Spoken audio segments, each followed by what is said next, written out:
This story begins with several system windows informing citizens about a series of anomalous events occurring around the world. A giant abalone was reported found by fishermen on the coast, so immense that not even 10 people could surround it, suspected to be a mutation caused by nuclear wastewater. There was also information about an ancient tree in a tourist area growing wildly, spreading its roots for kilometers, and cracks appearing in the ground due to a possible abnormal earth pulse. The notifications continued with giant vines falling from the sky, making fairy tales real, and with news that subway tracks had been destroyed in multiple places, resulting in some casualties. No one paid attention, since they knew all this was nothing more than a bunch of sensationalist headlines, not very different from the false alarm about the zombie bite years ago. Many students were gathered in front of the school, considering that local rumors were much more interesting than the news. Suddenly, their attention was completely diverted to the figure approaching. It was the beauty of the school, Chu Qingli.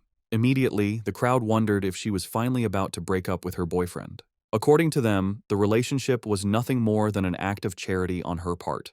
Chu Qingli had already been accepted into Qingcheng University, while her boyfriend hadn't even managed to get into a decent university. Because of this, their futures were on completely different levels. Chu Qingli approached Fang Yi and called his attention. Fang Yi turned around somewhat curious. With a cold expression, she explained that she had thought it over and their relationship wasn't realistic. School-time love always reached a point where one wakes up and realizes they are not meant for each other. A life together, according to her, required not only courage but also compatibility. For all this reason, it was best to end things. She thought with disdain that no matter what he tried to win her back, it would be impossible. Fang Yi remained silent, and noticing this, people thought his lack of reaction was because he was so shocked that he had collapsed or lost his mind. After all, she was the beauty of the school. They expected him to be on his knees, begging for another chance. However, upon observing him, they simply concluded that he was no match for a rich and beautiful girl, a toad who coveted a swan. With a calm gaze, Fang Yi agreed to break up with her, leaving Chu Qingli and the others in shock. Seeing that she had nothing more to say, our boy turned his back on her and decided to leave. She panicked and called out to him. With a piercing gaze, Fang Yi turned around and asked what she wanted. While her eyes were shining with rage, she made it clear that she didn't care what he was thinking or what tricks he would use. She wasn't going back with him, and she wanted this to be completely clear. Fang Yi began to stare at her and asked her not to flatter herself, calling her the school beauty. Upon hearing this, her eyes widened in surprise, making her blush. The others were in shock at Fang Yi's attitude. Fang Yi was aware that Chu Qingli and the others had no idea what was about to happen. He knew that society's current rules, like money and education, would soon turn to ashes. They were unaware that he had returned from a future disaster, a man reborn in this timeline. Because of this, the Chu Qingli before him was, to him, simply a distant stranger from another life. Fang Yi left the school. He had more important matters to attend to. For him, school beauties and reputation were irrelevant, since everything was about to be completely reconfigured. The real crisis was one looming over all humanity on Blue Star. It all began the night before, when Fang Yi woke up and some strange cracks showed him the future, and then the system informed him that an aura recovery had been detected. Its full activation would take place in 364 days, 11 hours, and 59 minutes, and once this happened, the world would undergo an unprecedented transformation. Fang Yi was somewhat confused. Several figures appeared in front of him, and the system revealed that society's rules would be rewritten. The era of cultivators was about to arrive, and power would become the new standard. Our boy felt somewhat curious, extended his hand and asked who it was. Then a strange light began to appear in front of him. A system window appeared, explaining that it came from the confines of the universe and used top-tier algorithms integrated with cosmic secrets. Its function was to automatically generate cultivation techniques based on spiritual materials touched by the host, showing that current techniques were zero. Fang Yi began to extend his hand, and his eyes widened in surprise as his hand passed through the system window. Then, a powerful monster emerged and began to roar. Fang Yi was paralyzed and his eyes filled with fear. Inside the monster's mouth was a corpse, and the system revealed that this was his end as an ordinary person, as well as the fate of billions on Blue Star. Fang Yi swallowed saliva and could not help but feel afraid. He put his hand over his chest, and his eyes filled with worry. Fang Yi began to ponder and remembered his past life. He had been just an average person, swept along by the tide of events, struggling only to survive with the hope of overcoming the disaster.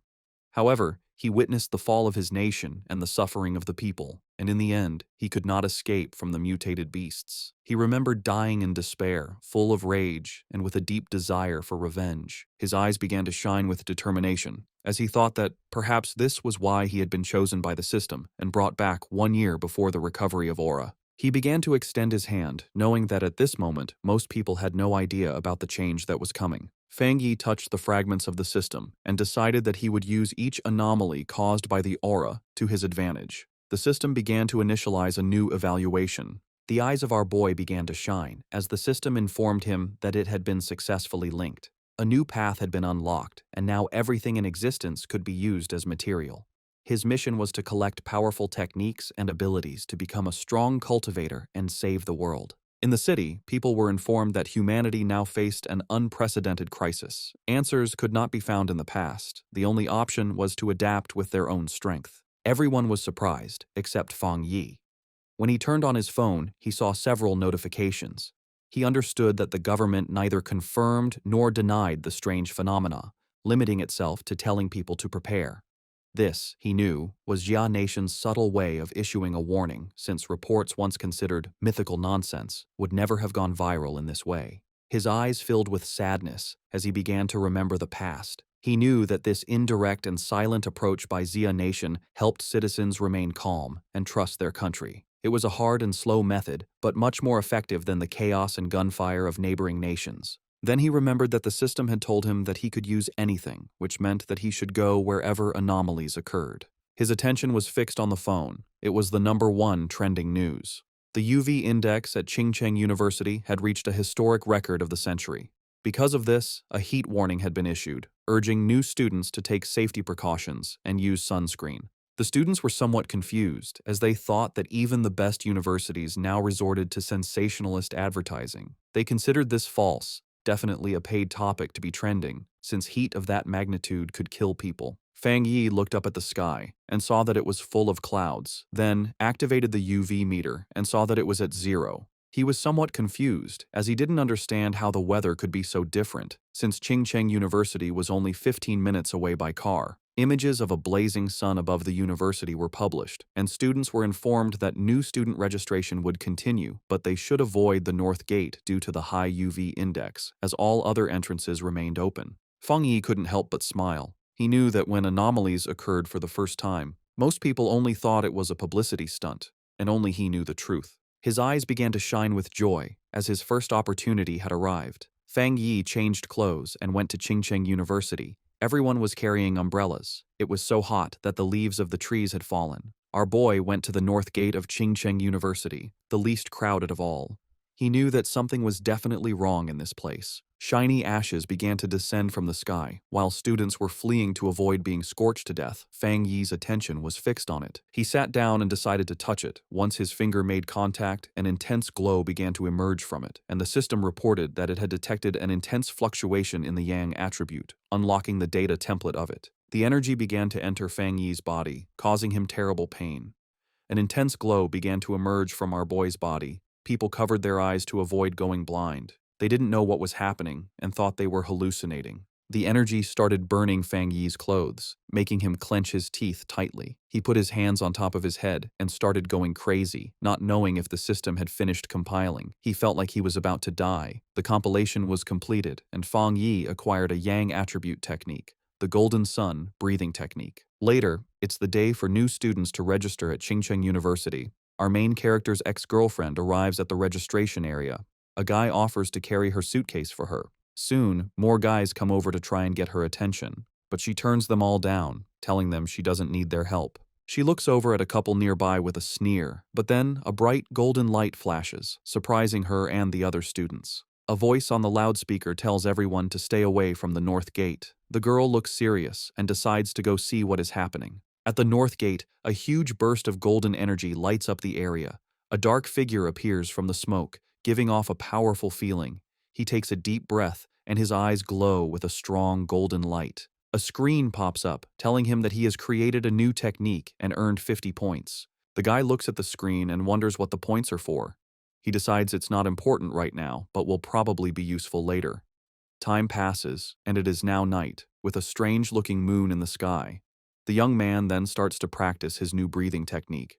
The next day, a bright sun is in the sky, and a new energy spreads through the university. Some students notice the sky get dark and cool for a second as they run to the north gate. A large crowd gathers there to see what is going on. The university's dean is angry and asks why no one listened to the warning to stay away. The group pushes through the crowd, which moves aside for them as they go to the center of it all. A hooded person with a serious look tells the dean to block off the north gate completely. At that moment, a system tells Fang Yi that he has cleaned a polluted area. He learns that the government already knows about these areas and wonders if there are other people like him. Hearing an alert about people not being allowed in the area, the young man knows things have gotten serious. The students see people in uniforms and wonder if they are from the army. From a rooftop, Fang Yi sees that the disturbance is getting a lot of attention. With his red eyes glowing, he decides it's time to leave and jumps off the building. Down below, the mysterious hooded person walks across the ground, which is cracked from the energy. The hooded figure looks carefully at the scene. This person kneels and touches the ground to feel for any remaining energy. Then, she picks up a piece of the ground to get a closer look at what happened. The hooded figure studies it and realizes a person caused the energy. Just then, officials begin moving the students out, while the person in the hood watches from far away. In the crowd, the guy's ex-girlfriend is shocked to hear that only one person did this. At that moment, she sees a figure jumping away and wonders if it was her ex, but she quickly pushes that thought away. With his grades, he could never get into this school. Far away at Fang Yi's house, the sun goes down and night falls. Lying on his bed, the young man complains that his body is still hot, even after a cold shower. Because of the heat, he's afraid he won't get any sleep. He also worries that because of what happened today, someone might have noticed him. He then picks up his phone and sees a popular news story about a cultivation association. The young man remembers that everyone used to think it was just a joke on the internet. Just then, he remembers the hooded people at the university and thinks they must be from the association. Curious, he opens the news story to read the whole article. It explains the different cultivation levels, from ghost acts to total transcendence. In the comments, people think it's a joke, but he wonders if the announcement is real. Fang Yi thinks about how he never knew any of this in his past life as a normal person. Sitting on his bed, he thinks about the cultivation association and decides to try his technique again.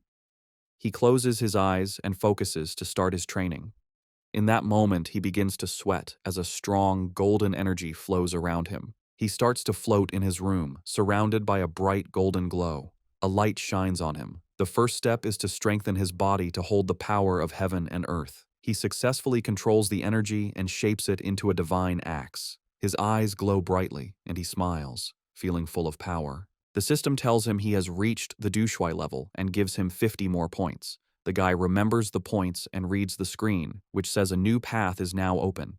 The system explains that the points can be used to put the compiled data into any object.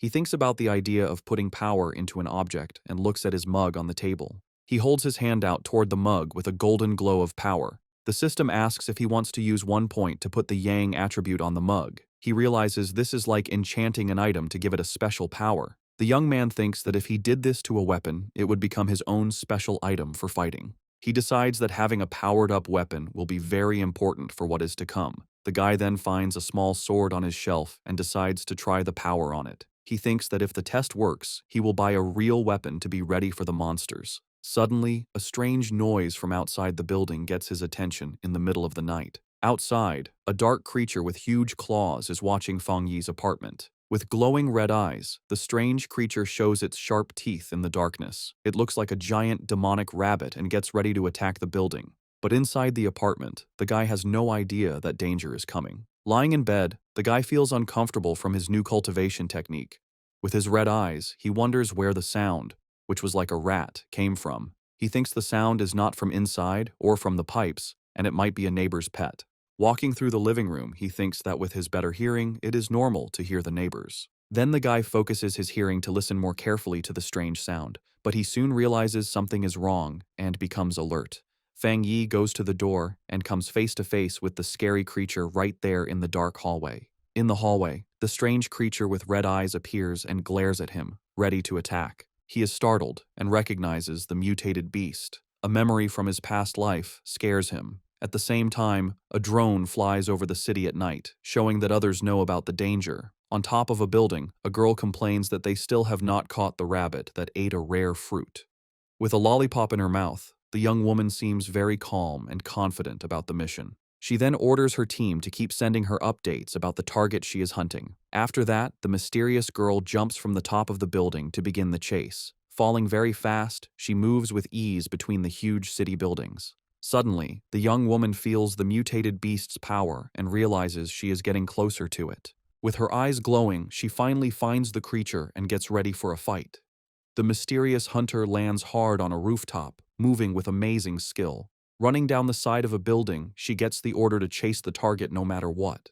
With a perfect landing, the young woman continues her chase without stopping. Jumping from building to building, she warns that the creature ate a special fruit and might evolve. Just then, a man working late sees something fast go by his window and is very confused. He wonders if he is seeing things, but his boss yells at him for just standing around. Meanwhile, the hunter stands like a shadow in front of the moon on the 65th floor. Back in the apartment, Fang Yi faces the strange creature, which screams at him. With his golden eyes, he knows his body has changed, and now he can fight it fairly. The creature then attacks with its claws, but the young man dodges with amazing speed. Fang Yi thinks that his body has really changed, and now he can see the attacks in slow motion. With sun energy in his hand, he wonders why a mutated beast is here so soon. He then remembers things from his past life and faces the monster. The guy knows the creature has not fully evolved yet, and the night makes it stronger and angrier. So he rushes forward to attack, because he has to stop it, or everyone in the building will die. Fang Yi manages to grab the creature with his hand full of energy.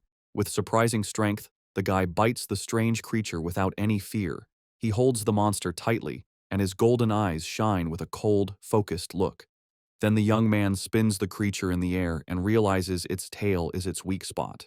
Taking his chance, he grabs the beast's tail with all his strength. Fang Yi throws the monster against the window, and it shatters from the force. With his fist glowing gold, he gets ready to land a powerful punch. The guy shoots a beam of energy that hits the creature right in the air. The monster is then completely covered by the bright golden beam of light, but the strange creature grabs the golden energy with its claws and tries to take its power. Fang Yi then realizes the monster is trying to steal his yang power, and he fights back. He thinks the power of the sun is too strong and that the rabbit is just destroying itself. Soon after, a golden explosion covers the monster, which can't handle that much energy. In the building next door, a couple wakes up from the noise, and the man wonders if it was thunder. He then goes to the window to check, but sees nothing strange outside. Our hero lands on the floor, surrounded by what is left of his golden energy. The young man thinks that the creature was like a starving ghost trying to eat his power. After the fight, the monster's eye falls to the floor, letting out a weird black smoke. With a serious look, he stares at what is left of the creature he just defeated. Without thinking twice, the guy stomps hard on the eye, crushing the rest of the beast. He understands that the creature of the night was desperate for his opposite yang-type power. The young man thinks that if he were normal, the monster would have easily eaten everyone in the building. With that, he knows he needs to learn more techniques to face the dangers ahead. Meanwhile, a mysterious girl jumps through the air in the moonlight, looking like a hunter. With amazing speed, the young woman runs very fast down the side of a building. When she gets to the scene, the mysterious hunter's eyes open wide with shock. Standing there in the middle of the night, she wonders if someone else defeated her target. Kneeling on the ground, she notes that the target has been destroyed, and that she will try to get the night attribute back. But as she touches the monster's remains, she is surprised by a golden energy that is still there. The young woman then feels a strong heat and a burning power that makes her pull back right away. The young woman remembers the energy from the university gate and understands that this is not a coincidence.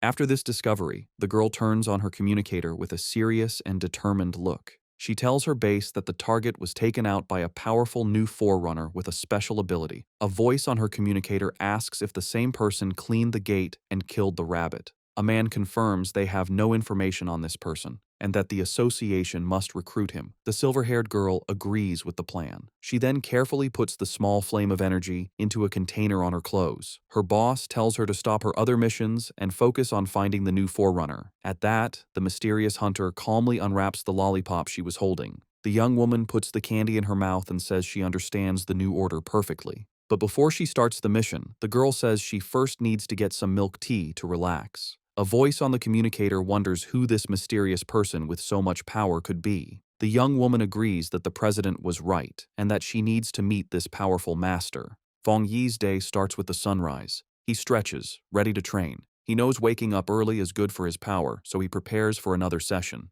The fighter uses his breathing method, taking in the morning's golden energy. As the energy fills him, his eyes glow with golden power. He enters the Ghost Axe realm and feels the technique's power appear. A sudden burst of energy surprises him. He realizes he's getting stronger again. Power flows through his body, and he focuses to control it. He makes a tight fist, feeling the energy now in his hand. He summons his key axe and sees that the weapon feels much lighter. He grips the weapon's handle firmly, ready to try out his new strength. The warrior lifts the golden axe over his head, preparing a powerful hit. He reaches the 2-star Ghost Axe realm, releasing his strength. His eyes now burn with golden flames, showing his new power. Feng Yi's body feels much stronger and tougher after this change. He grew stronger so fast because he used the extra energy from his last power-up. Feng Yi decides that from now on, he will level up slowly and carefully, one step at a time. But his growing power gets a lot of attention, so he needs a more private place. In the association's office, a man feels something strange in the air.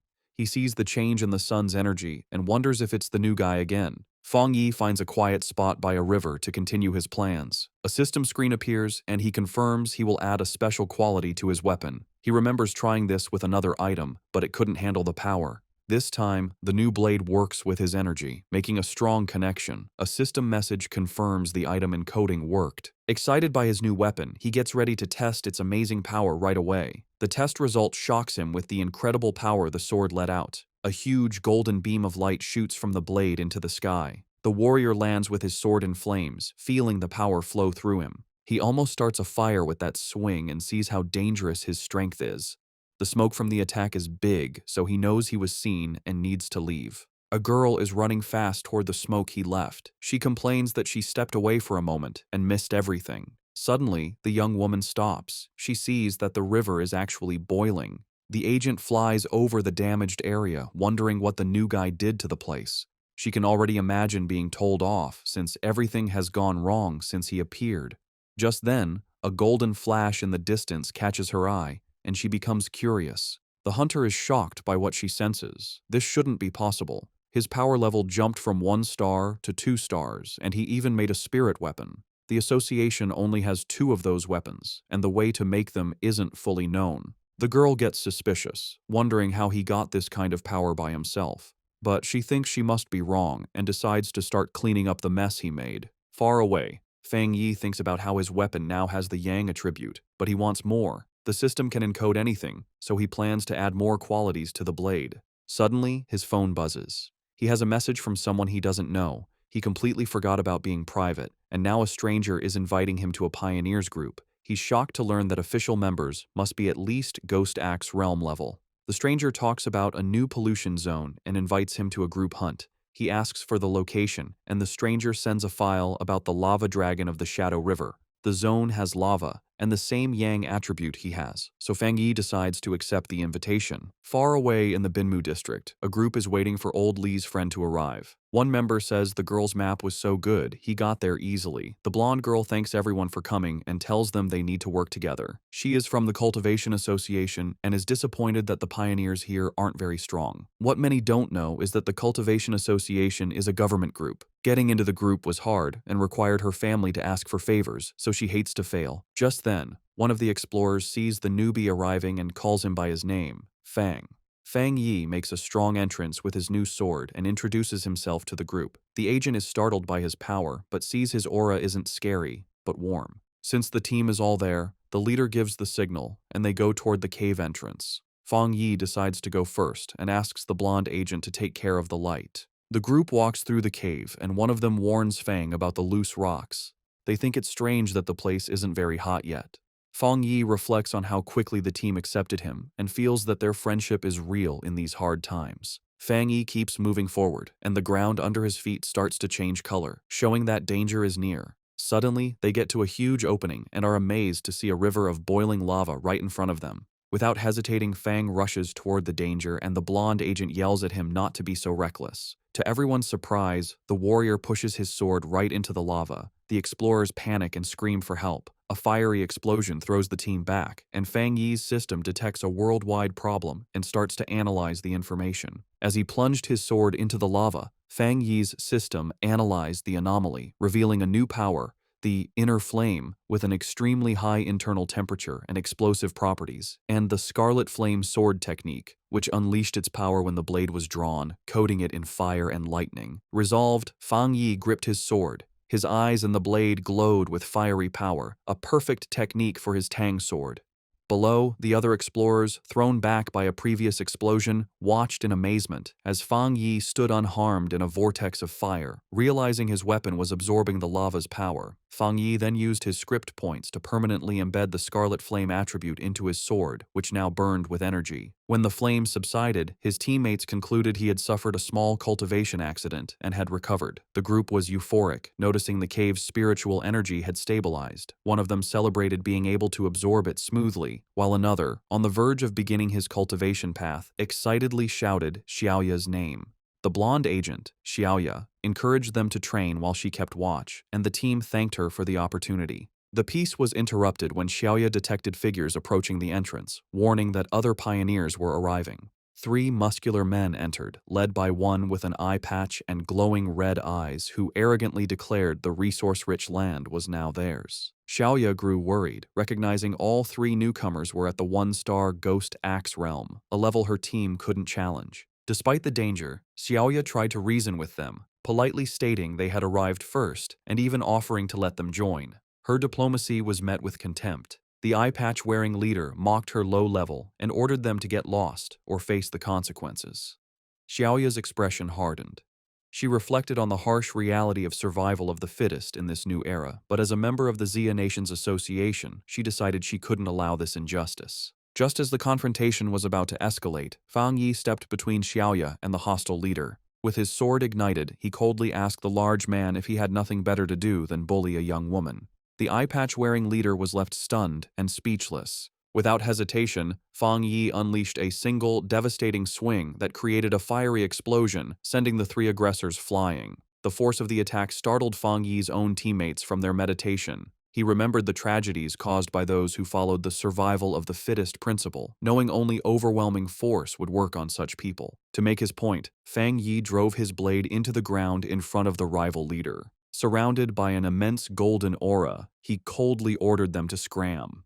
Terrified by this second display of power, the leader called Fang Yi a monster and screamed for his men to run as Fang Yi watched them flee. His teammates rushed over, buzzing with excitement over his incredible power. Fang Yi smiled, brushing it off and suggesting it was time to leave. As they left, Xiaoya contemplated the immense power Fang Yi had shown, realizing he had held back. Convinced he was a top-tier pioneer, she knew she had to report this major discovery to her organization immediately. The scene shifts to the Spiritual Energy Cultivation Association office, where a woman on the phone with Xiaoya repeated in surprise that another high-attribute pioneer had appeared. The office worker grew flustered, realizing she had said too much, especially with an imposing man standing behind her. She awkwardly hung up after confirming the report. The young woman cheerfully asked her gray-haired superior if they were lucky enough to have 2 high-attribute pioneers in a row. He, however, grimly corrected her that luck had nothing to do with it, explaining that every high-attribute individual is destined to become a new center of power, a responsibility that stressed him immensely. Under a sunny sky, Fang Yi returned to the city. He tried to disguise himself as a cosplayer, but his powerful presence and authentic sword only drew more attention. His walk was interrupted when he saw on his phone that news of the cave incident had already gone viral. He chided himself for his carelessness, knowing the eruption of his internal flame was too noticeable. Dismissing the idea that his teammates would betray him, he focused on a more urgent matter. The massive yang energy he had absorbed was pushing him toward a new breakthrough. He needed to find a secluded place immediately and headed for the back mountain. 5 minutes later, on that same mountain, a silver-haired young woman named Su Qingying, a garden restoration expert, felt a sudden, powerful presence. She saw an intense burst of light, like a miniature sun, and recognized the signs of a cultivator breaking through to the 3-star Ghost Axe realm. The scale of the energy astounded her. She'd never imagined a breakthrough of that realm could be so monstrous. Driven by a sense of duty and a flash of recognition, she raced toward the disturbance, vowing to catch the mysterious individual this time. High on the mountain, Fang Yi was focused on his breakthrough. He pulled in huge amounts of golden energy, which spun around him before forming a bright, sun-like ball above his head. As he meditated in the air, the power behind him formed a complex, star-shaped divine shape. Golden energy sparked across his skin, and his eyes glowed with great power as he tried to control the wild energy. Finally, the power came together, taking the shape of a giant divine axe made of pure golden and light blue energy, crackling with power. Meanwhile, Su Jingying arrived and stopped suddenly when she saw the amazing sight. She watched in total disbelief, seeing that the mysterious person was about to swing the divine axe he had just created. His level of control was incredible. She wondered how anyone could command so much spiritual energy with such perfect skill and steadiness, asking herself if this man had secretly been training for centuries. The sight brought back a painful memory. Su Qingying remembered her own attempt to break through to the Ghost Axe 2-star level. The pressure from her own divine axe had been too much for her, pushing back and making her cough up blood. It left her stuck in bed for a full week. She was naturally strong, but she had still failed badly. She couldn't understand how this monster could handle a breakthrough that was so much more powerful than hers. As she ran closer, she was even more amazed. The huge amount of spiritual energy, the perfect control in every move of the axe, and the way every bit of power seemed to have been purified thousands of times. It was all beyond anything she had ever seen. She decided that this person wasn't just an amazing monster. He was like a god who had come down from the sky. She also noticed his calm and steady way of doing things. Most pioneers, when they felt a breakthrough was about to happen, would rush to get it done. This person, however, moved with a deep sense of experience and a strong mind, like a master from old times. Her thoughts were stopped when the giant, fiery divine axe began to move. She watched the awesome sight as it swung with a purpose, heading east. At the peak of his power, Fang Yi's eyes burned with pure golden light as cracks of raw energy spread across his face. He floated inside a blinding storm of golden power, successfully controlling the huge amount of energy he had gathered to evolve. A system window then appeared, officially confirming he had succeeded. He had reached the Ghost Axe realm, 2-star. The new divine axe slammed down into the earth, releasing all of its power in one huge shockwave that tore across the mountain. Su Qingying was caught in the powerful blast and had to hold herself steady against the wave of golden energy. The leftover force cut a huge path through the forest before fading away, but when she looked up, the mysterious man had completely disappeared. Breathing hard from the effort and her frustration, Su Qingying couldn't believe she had missed him again, especially since she had arrived in only 30 seconds. A worrying thought came to her. He must have known that she was tracking him. She worried that if he stayed this hard to find, her mission to recruit him would be impossible. Just as she was about to give up, she paused. A sudden idea hit her. She looked away from the path of destruction and toward a giant old tree that was now glowing with a soft, leftover golden light. With a new feeling of certainty, she called out into the woods that seemed empty, calling him Senior and asking if he was still in the area. From the shadows of the forest, Fang Yi appeared, his hooded body giving off a cool confidence. His glowing red eyes were on Su Qingying. He immediately knew she was the person who had been looking into him for the past few days. Seeing she had been found, Su Qingying stood her ground and properly introduced herself. She said she was the captain of the Firefly Squad, a part of the Spiritual Practitioners Association of Xia Nation, and also one of the nation's first pioneers. On behalf of the association, she sincerely invited him to join them. She admitted she had been following him for 2 days and hoped her methods hadn't made him think badly of her. As she spoke, Fang Yi stayed quiet, and his face was hard to read under his hood. Su Qingying added that while the public didn't know yet, all the official papers for the association were ready. Inside, however, she was very nervous, choosing her words carefully, and worrying if she was bothering him or making the powerful man angry. She knew she had to sound soft and respectful. Her carefully planned speech was cut short by Fang Yi's simple, direct question. "Why should I join?" The direct question surprised her completely. She stuttered for a moment, panicking over what to say. She quickly saw that empty, nice words would be useless against someone so smart. The truth was her only choice. Pulling herself together, she explained what the association was for. She told him that the Xia nation wanted to gather and unite all the early pioneers, to guide them on an organized path and also give them extra protection. She knew that growth was messy right now, and that an association might feel like a cage to a free spirit like him. But she asked him to look at the bigger picture. A great return of spiritual energy was coming, and they would all need to stand together to face the unknown enemies of the future. After listening to her passionate speech, Fang Yi leaned casually against a tree, looking tired and uninterested. He told her plainly that he was not willing to join. He explained that, for now, he still couldn't bring himself to fully trust her or the association she represented. Su Qingying was left completely stunned and speechless by his direct refusal, her eyes wide with shock. Facing his refusal, Su Qingying grew desperate. She quickly pulled out her identification card from her jacket. Holding it up for him to see, she quickly introduced herself again as Su Qingying and mentioned she used to be a well-known athlete before the spiritual energy returned. She begged him to believe her, hoping her public identity would give him a reason to trust her. Fang Yi paused and thought about her words. He touched his chin thoughtfully, saying that he now vaguely remembered her. His mind remembered a framed picture of her celebrating a victory as the runner-up in the Xia Nation's long-distance championship. He realized her natural athletic skill was what made her such a fast and good pioneer. However, his face then became hard. A dark memory from his previous life came to mind, showing a vision of a ruined city.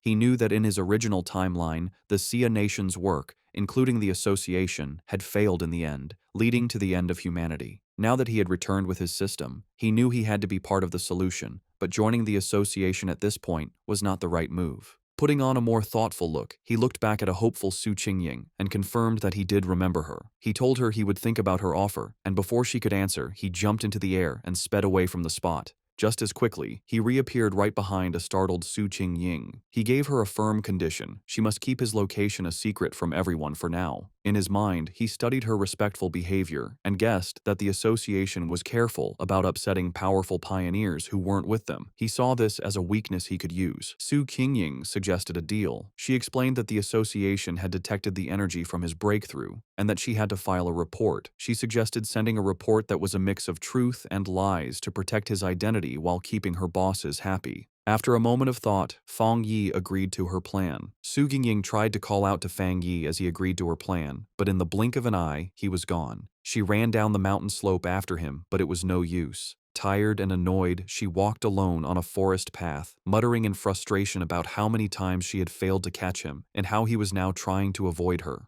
She sighed, complaining about the tiring work of erasing the powerful energy signs he left behind after every incident. Her thoughts were cut short by a voice in her earpiece, telling her to stop worrying about the hard-to-find pioneer and remember the mission she was on. The voice seriously told her that the strange creatures had appeared again. Su Qingying froze, her eyes wide with shock as she asked if they were really back. A scary memory flooded her mind, showing her surrounded by a crowd of terrifying wolf-like creatures with bloody mouths and glowing red eyes. She thought to herself that she would never forget those strange, bloody beasts. The story explained what they were. Cold, evil, and bloodthirsty monsters, born from the pollution zones made by the spiritual energy's return. They got power from these zones, turning into monsters that ate humans. Some could even hide as natural disasters, killing anyone as they split up lands and made new pollution zones. If they weren't stopped, their very destructive nature would let them keep eating the human world until nothing was left. A heavy storm suddenly hit the city. The night sky wasn't lit by streetlights, but by constant, violent flashes of lightning. Rain poured down, and red alerts lit up people's phones, warning of the severe thunderstorm and telling everyone to stay inside. Another alert announced that the Yuhuang Mountain area was closed because of flooding risks. From their windows, people commented they hadn't seen a storm this bad in years, with some joking that a powerful being might be facing a lightning trial nearby. Hidden in a rainy alley, Fang Yi watched the storm grimly, his red eye glowing. He could feel the huge amount of lightning energy in the air, recognizing its wild power. He knew this was no ordinary storm but another anomaly, with its power focused on a single point. His eyes scanned past the city buildings and locked onto a distant mountain peak that was being hit by lightning again and again.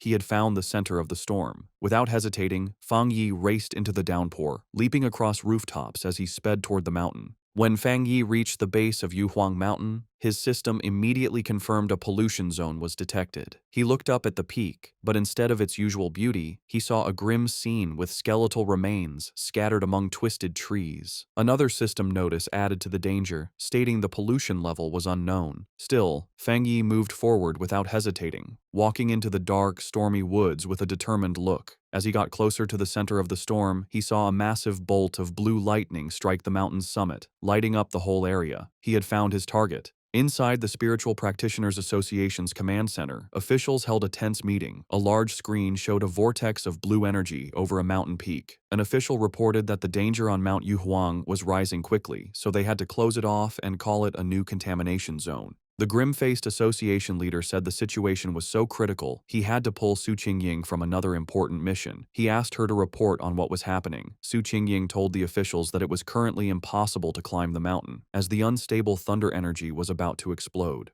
Because of this, the area was officially classified as an A-level contamination zone. She continued with more worrying news. Based on how fast the energy was growing, the mountain would soon be an S-level threat, which would start their highest emergency plan. But she pointed out a major problem. Based on their data, no explorer they had could safely get near the area, admitting that not even she could handle it. A wave of shock went through the room, as calculations showed the mission would mean certain death even for highly advanced explorers. Facing this impossible situation, a man in a security uniform ordered the foot of Mount Yuhuang to be completely sealed off, with patrols sent out 24/7 to stop anyone from trying to climb it. The association leader firmly agreed. He declared they had to stop the threat by sealing the mountain and that no one could go near it until the energy concentration dropped. While the association thought Mount Yuhuang was too dangerous, Fang Yi was already deep inside the zone. Huge bolts of blue lightning crashed down around him. As the storm raged, Fang Yi stood firm, protected by a golden aura from his breathing technique. He knew, however, that just surviving the storm wasn't enough. To get the purest thunder energy, he had to climb to the center of the storm at the mountain's peak.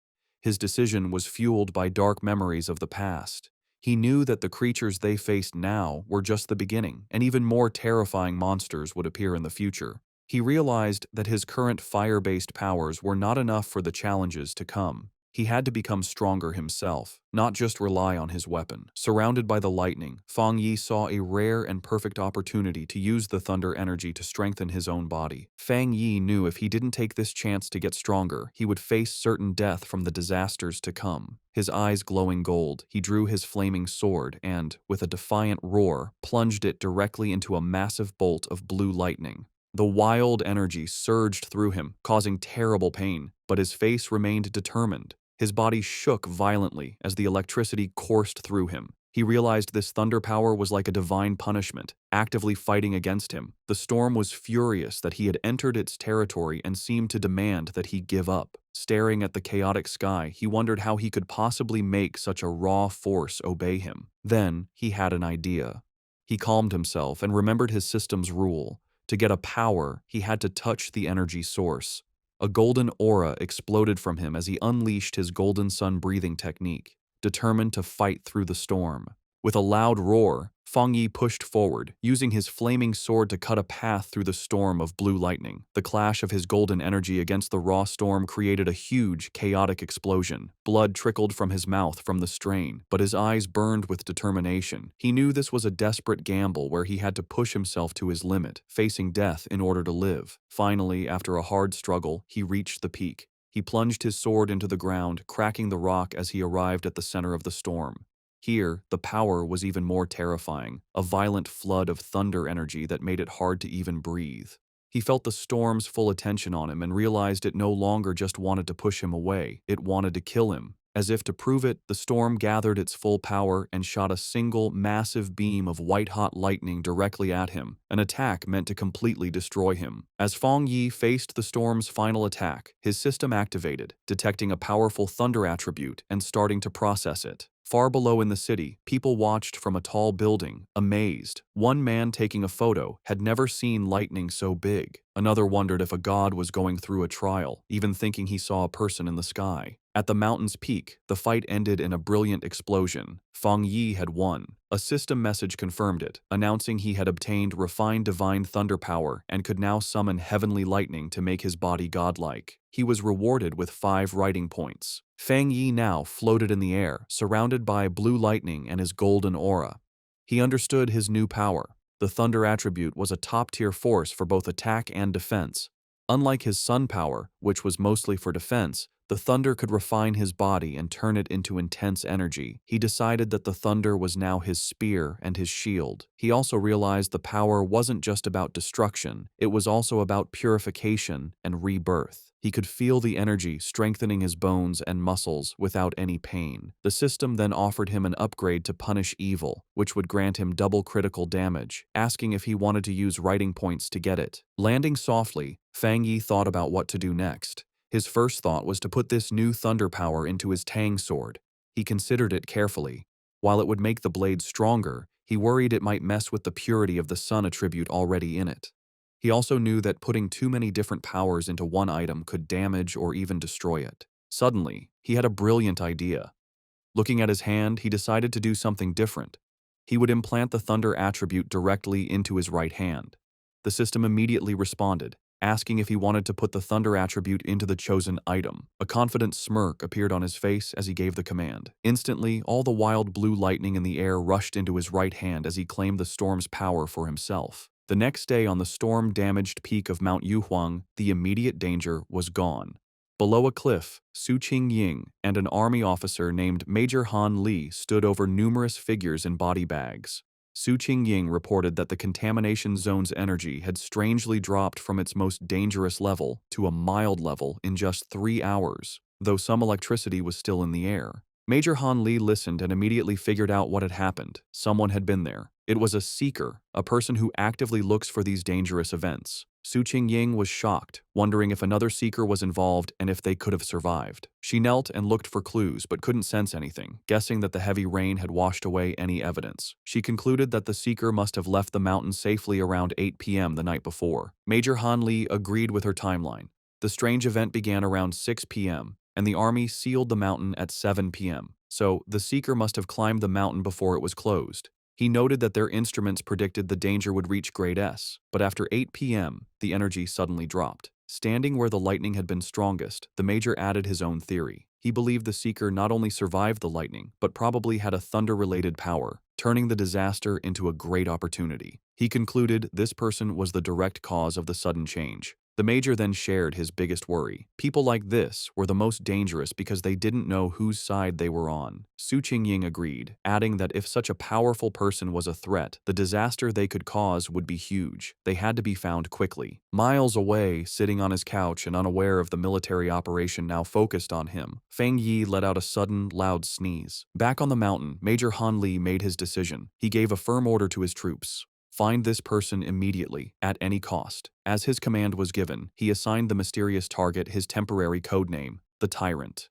The investigation on Yuhuang Mountain started right away. The army hoped the Spiritual Practitioners Association could recruit the mysterious person codenamed Tyrant soon. In the meantime, they would keep all information about the event secret and start their own investigation. On the rainy peak, the association leader told Major Han Li that they already had a high-level pioneer trying to make contact. He then turned to Su Qingying and ordered her to give her report to the major. Su Qingying was caught off guard by the order and gasped in panic. Forced to think fast, she began her half-true report.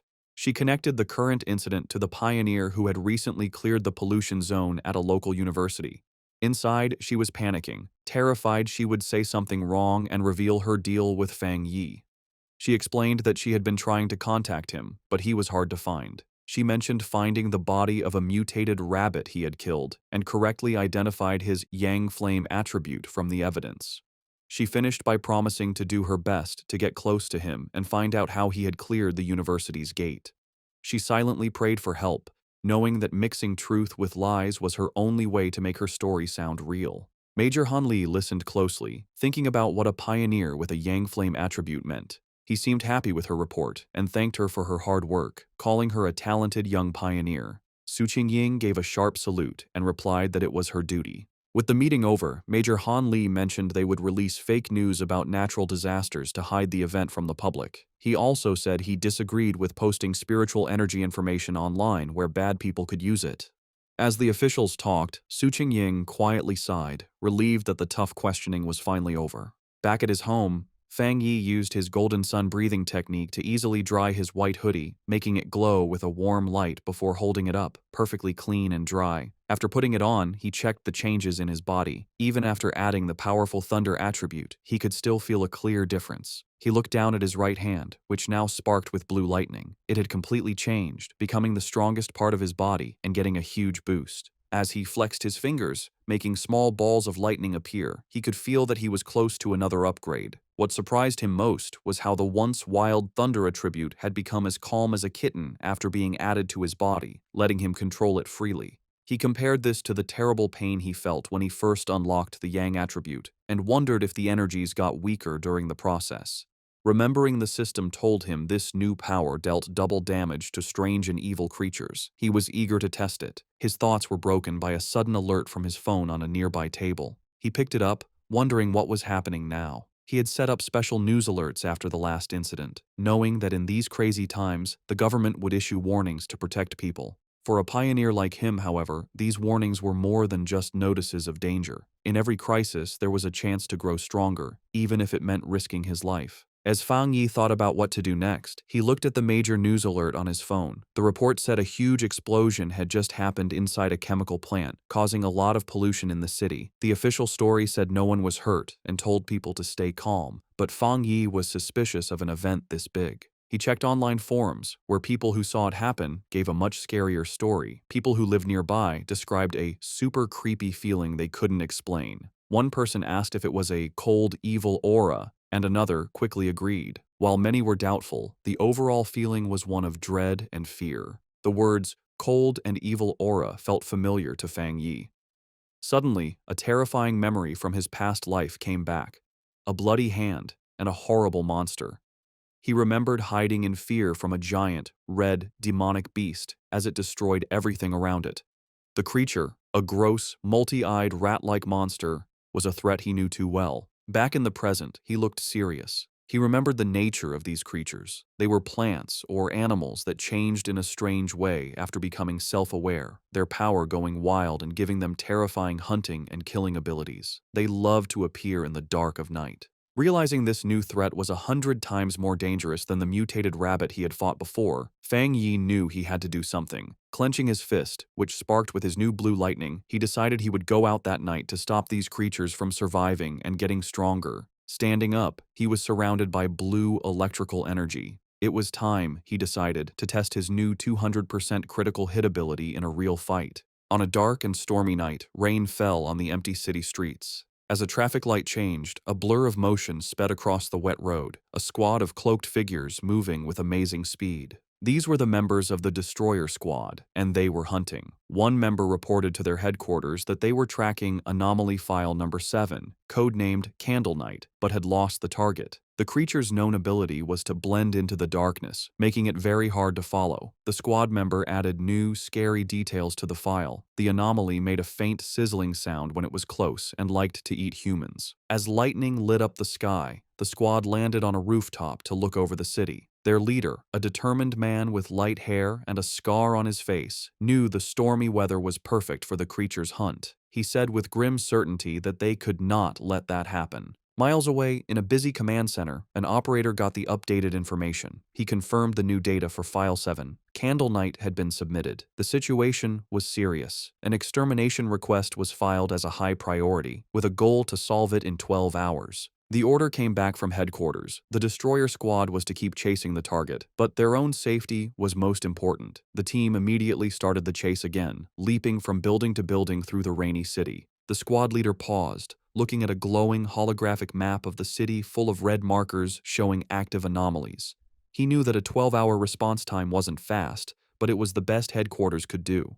The country was large, and with anomalies appearing everywhere, even their advanced resources were stretched thin. Just as the destroyer squad got close to their target's last known location, a warning came from their headquarters. The operator told them that the area they were entering was currently occupied by Spiritual Energy Cultivation Association agents. A photo of Su Qingying appeared on the screen as the operator explained that her team was watching pioneers there and could be asked to help. The destroyer squad's leader acknowledged the message and asked headquarters to have her come help, saying he had heard of her good work. Elsewhere, Su Qingying was surprised to learn she had become so famous. The destroyer squad waited grimly in the rain. Soon, Su Qingying and her own cloaked team arrived, taking a spot on a higher rooftop. With a hand on her hip, she looked down at the squad below and casually asked if they were the ones calling her for overtime. The destroyer squad's leader was not happy with her casual tone. He sternly told her that the Candle Night anomaly eats people and that this was much more serious than a simple overtime request. One of Su Qingying's team members shot back, asking if that was the right way to ask for help. Su Qingying then turned to leave, saying that the destroyer squad seemed so good, they probably didn't need help after all. She announced that her team, the Ying squad, would be leaving. As they started to go, her team members muttered among themselves, one worrying about their boss's savage attitude and another defending her, saying their own missions were just as dangerous. The leader of the destroyer squad immediately panicked and called for her to wait. He apologized for his harsh tone and begged for her help. He explained just how dangerous Candle Night was, and that without her famous tracking skills, they would be at a great disadvantage. He stressed that if his team failed, the people of the city would be the ones to suffer, as the monster would kill them all. After agreeing to work together, the two teams stood on a rainy rooftop, ready to hunt. Su Qingying concentrated, and a glowing blue ball of energy appeared in her hand. She announced she had found the creature. The orb's energy expanded, showing the monster's location. Hidden in the dark, wet ruins of a chemical plant, the monstrous, multi-eyed rat-like creature called Candle Night was eating something. Its file noted that it liked darkness, dampness, and eating people. With the target found, Su Qingying gave the command for the joint operation to start. The creature's senses were sharp, and it instantly looked up, aware of their presence. It jumped away, just as an attack hit the ground where it had been. A member of the destroyer squad said the target had spotted them and ordered the team to form up. The squad members moved with incredible speed, their cloaks blurring as they chased it. They surrounded the creature from all sides, and with their prey trapped, they shouted together, ready to attack. One of the destroyer squad members lunged forward, shouting the order to attack. He hit the creature hard, sending it crashing into a pile of rubble. But instead of being weaker, the monster's body began to change, its back erupting with red sores and black spikes. With a furious shriek, the enraged Candle Knight fought back, creating a vortex of dark energy. Su Qingying desperately shouted for the teams to watch out for the sound wave and dodge. Her warning was a moment too late. A powerful sonic blast erupted from the creature, sending the squad members flying back. The destroyer squad's leader was thrown from the rooftop, crashing onto the street below. One of his team members rushed to his side. The leader pushed himself up, bruised but alive. He admitted that if he hadn't moved back at the last second, his bones would have been broken. He knew they were in grave danger. If the creature stayed in the city any longer, it would cause a huge disaster. The battle took another turn as Candle Night continued to change. It grew large, bat-like wings and let out a roar, its throat glowing with green energy. It then spewed a corrosive, dark substance that filled the air with toxic green smoke. The creature aimed this blast at the ground, trying to melt the street to burrow underground and escape. One of Su Qingying's team members warned her that the monster had a corrosive dark power and that anything it touched would be destroyed. She explained that their team didn't have a power strong enough to fight it. Su Qingying, however, stayed calm. She ordered her team to stay alert and not to mess up the destroyer squad's formation, reminding them their main job was to gather information and help with strategy. Meanwhile, a destroyer squad member with a dagger prepared to strike the escaping creature.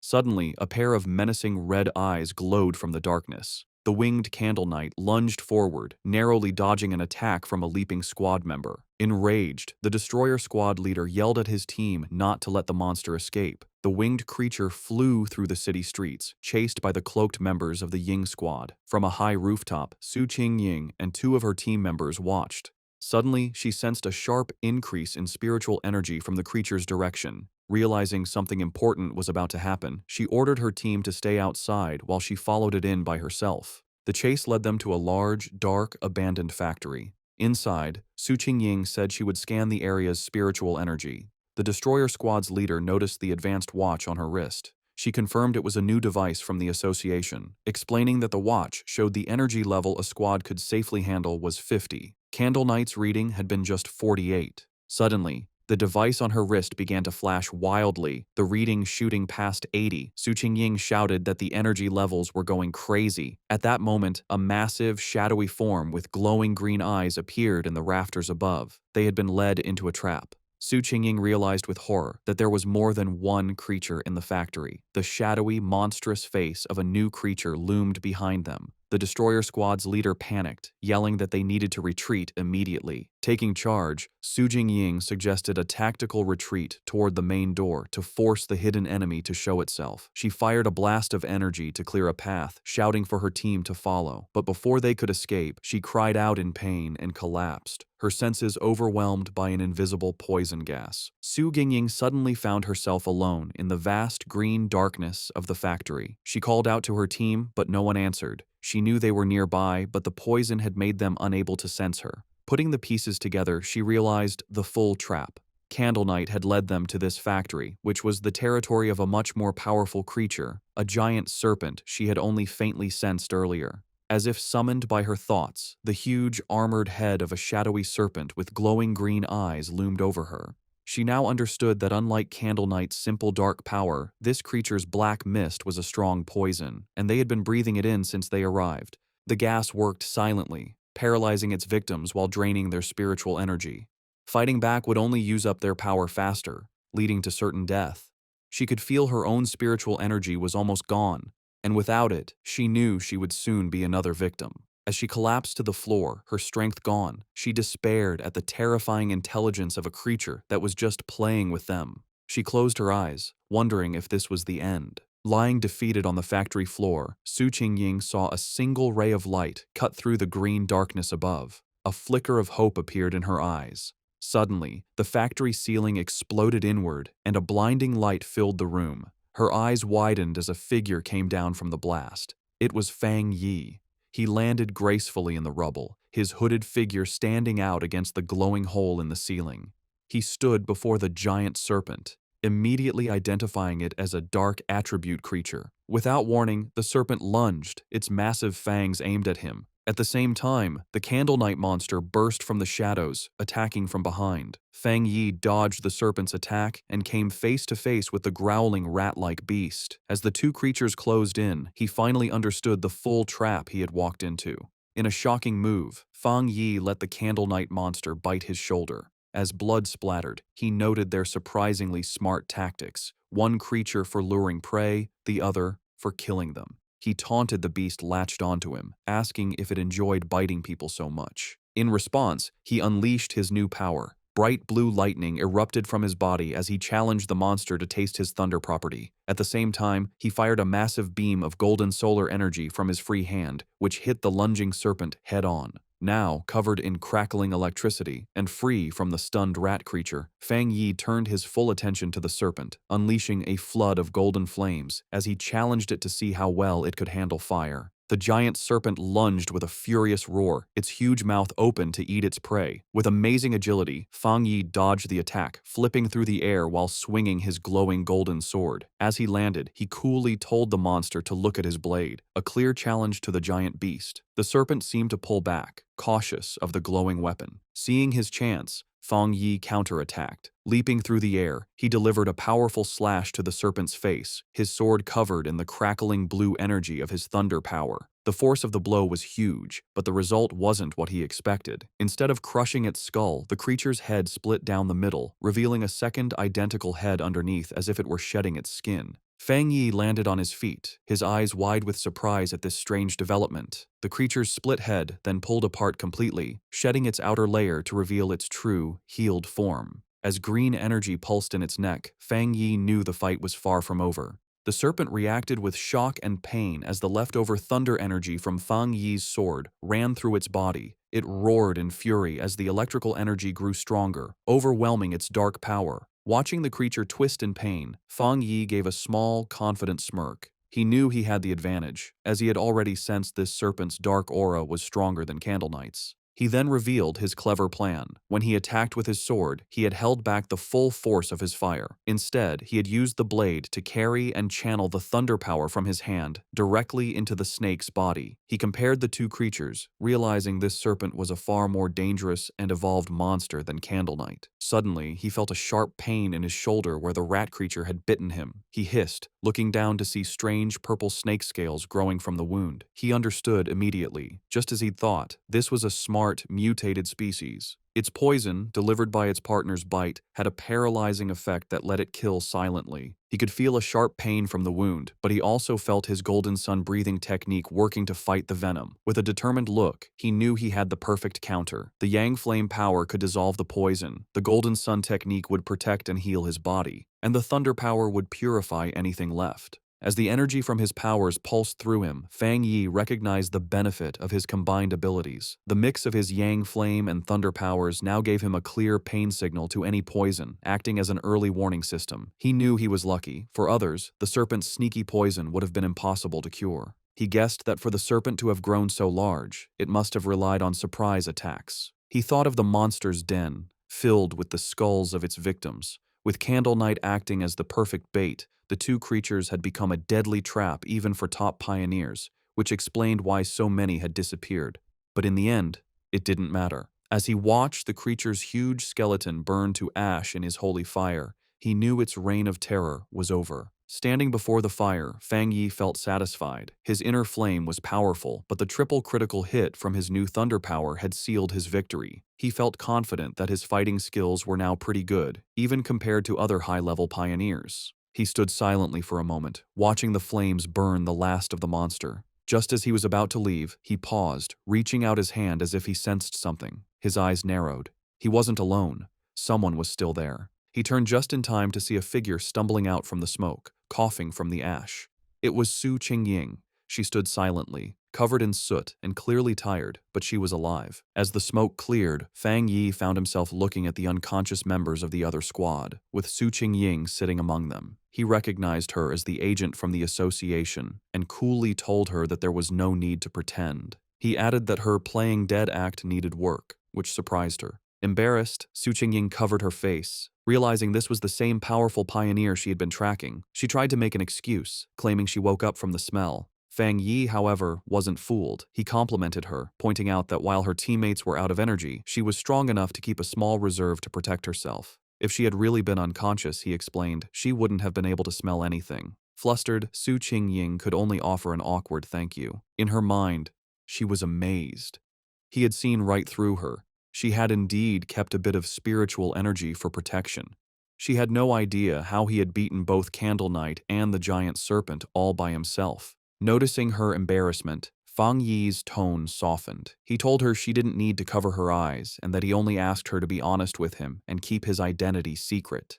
Seeing she and her team were safe, he said it was getting late and he would be leaving. Su Qingying tried to call out to him, but it was too late. Saying that explaining things would spoil the surprise, he jumped effortlessly through the hole he had made in the factory ceiling and disappeared into the night. As he traveled across the rooftops, Fang Yi thought about the battle. He was glad Su Qingying hadn't tried to absorb the dark power from the monsters, remembering its disgusting coldness. He wondered why he couldn't absorb it himself. He guessed maybe the dark energy was already gone, or his body had instinctively rejected it. He decided to think about it later, at home. Left alone in the huge, abandoned factory, Su Qingying looked up at the moonlit hole in the ceiling where Fang Yi had disappeared. She sighed, disappointed that she hadn't gotten a good look at his face, and realizing he still didn't trust her, or the association. Her quiet moment was short. Acting like a squad leader again, she walked over to the unconscious captain of the destroyer squad and gave him a few slaps, telling him to wake up. The man groaned and slowly opened his eyes, bruised and confused. His first thought was panic, and he shot up, shouting that they had been ambushed. Su Qingying just watched him with a calm look. The leader and his squad members then saw why she was so calm: the massive, smoking skeleton of the giant serpent. They stared in total disbelief, confused by the scene. The leader demanded to know what happened and where the powerful Yang energy came from. Su Qingying calmly explained that a powerful pioneer had rescued them. She continued her carefully planned report, explaining that the pioneer was likely the person from her original mission, a very high-level individual with a Yang attribute. She let her voice trail off, suggesting his appearance was a lucky coincidence. The other squad members were in complete awe, with one saying it was unbelievable that one person could defeat both monsters.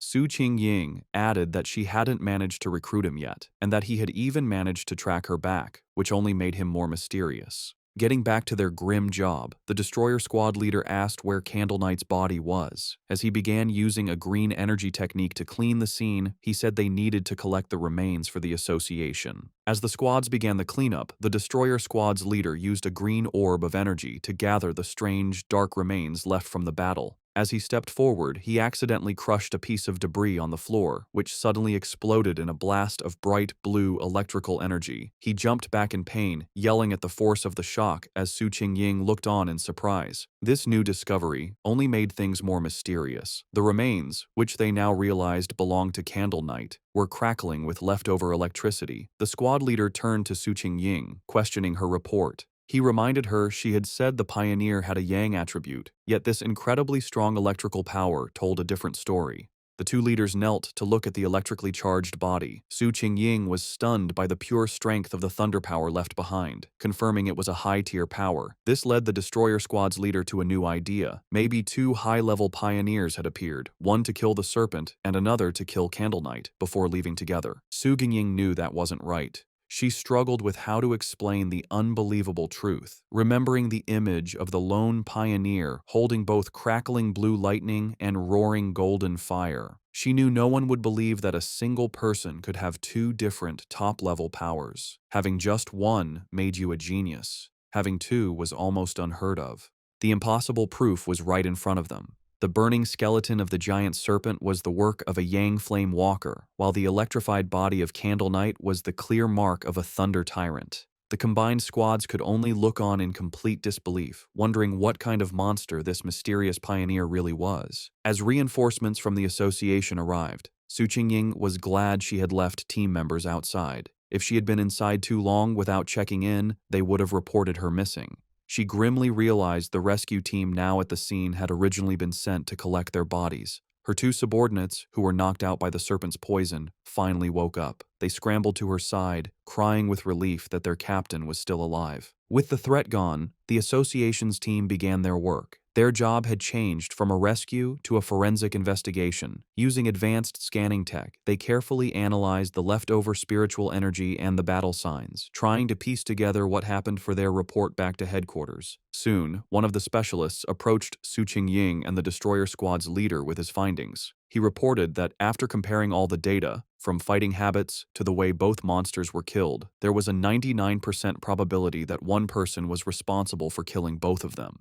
The two squad leaders stared at each other, their faces showing both shock and serious concern. The other squad members murmured to each other in disbelief. They were processing the fact that they had been saved by a pioneer with two different high-tier powers, something they never thought was possible. They knew either monster could have easily killed them all, yet this powerhouse had finished them both off, seeming to use single strikes. The power difference between them and this mysterious person was just ridiculous. Understanding the huge importance of this discovery, Su Qingying contacted her superior. She reported that the information on her target had been significantly updated. Looking up at the hole in the ceiling, she confirmed that the mysterious pioneer from the university and the powerful individual codenamed Tyrant were, in fact, the same person. Back in his office, the association superior listened calmly to her report.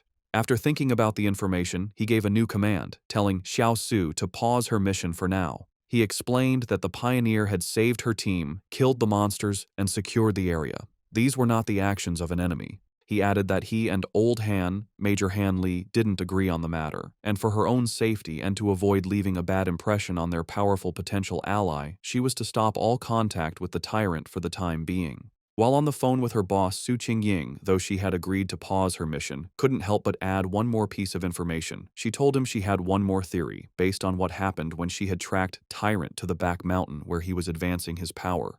Her boss, interested, asked her to explain. She explained that during that encounter, she had sensed an incredibly strong aura where he was active. At the time, she suspected he might have a spiritual weapon but thought it was unlikely. However, now that it was confirmed he had two high-tier powers, the possibility seemed much more real. The association superior was surprised by this new information, questioning if the pioneer really had a spiritual weapon. He quickly became skeptical, leaning back and saying it was highly unlikely. He argued that no matter how talented, a solo pioneer couldn't possibly have such a rare item without outside help.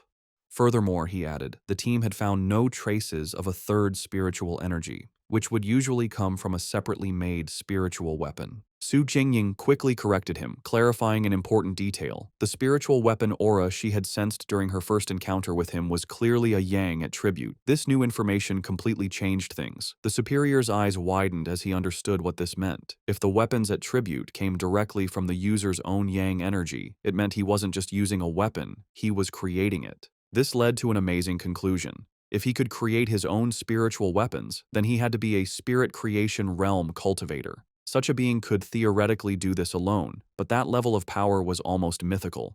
Su Qingying was floored by this idea, knowing that cultivators at that level were extremely rare, with barely more than 2 in the entire world. The superior then thought of an even more terrifying possibility. If this person did have a third, separate attribute, it would shift the balance of power and shake the entire pioneer community. He explained that according to all known research, different attributes clash inside the human body, making it nearly impossible for them to exist together. So far, no pioneer had ever been confirmed to have 3 different spiritual attributes. Therefore, if the pioneer truly had a spiritual weapon, the fact that they didn't detect a third energy signature from it might actually be a good thing. As the call ended, the superior was left with a single worrying thought. He could only hope that such a powerful pioneer would never become an enemy of humanity. Back at his apartment, Fang Yi stood thoughtfully under a hot shower, washing away the dirt and tiredness from his recent battle. As he dried off, he thought about the current state of the world. He knew there was less than a year until the official spiritual energy revival, but dangerous monsters and strange events were already happening more and more often. He used his yang attribute to easily dry his clothes, his hand glowing with golden energy as he thought about how many pioneers, like himself, had already started cultivating on their own. He thought back to the aggressive men he had met at the lava river, realizing that once the connection between the body and the spiritual world was opened, people naturally became more sensitive to the world's changes. He recognized that even without the country's official approval, many self-trained pioneers had already reached the 1-star Ghost Axe realm. The fact that the government, through agents like Su Qingying, was now reaching out to wild pioneers like him showed that both sides were in a relatively peaceful phase of mutual exploration.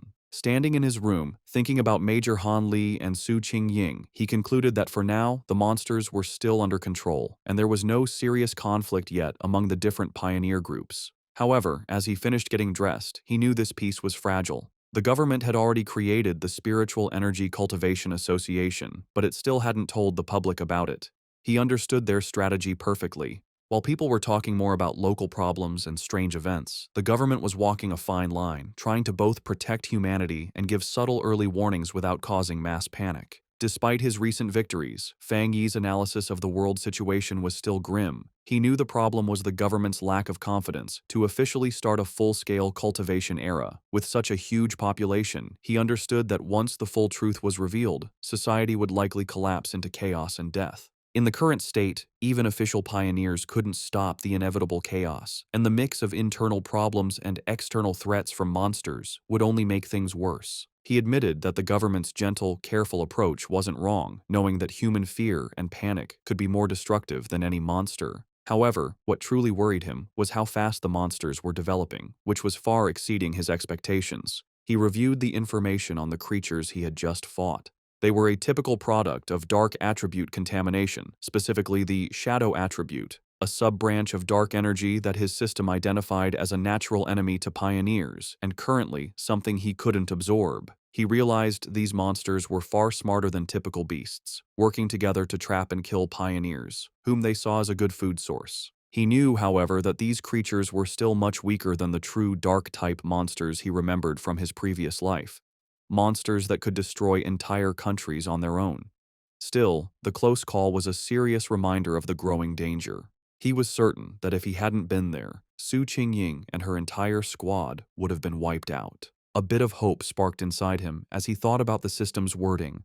The fact that the dark attribute was only temporarily unabsorbable suggested that once certain conditions were met, he might be able to use its power himself. a possibility that could be key to winning in the future. He reviewed his current abilities. He now possessed the golden sun breathing technique of the yang attribute, the divine thunder tempering of the thunder attribute, and the crimson flame blade technique. With these perfectly suited, high-tier techniques and his current strength as a 3-star Ghost Axe Realm pioneer, he knew very few could match him. Yet, as he stood surrounded by his own great power, he knew with absolute certainty that it was still not enough. His thoughts were suddenly interrupted by his phone ringing. He picked it up, surprised to see a call from his auntie. On the other end of the line, his aunt asked about his health before explaining the real reason for her call. She told him that his cousin was coming to study in the city and, worried for her safety, asked if she could stay at his place for a few days instead of a hotel. Feng Yi was taken aback, his memory of his cousin extremely fuzzy. All he could recall was a quiet, straight-A student who was obsessed with her studies. He couldn't even remember what she looked like.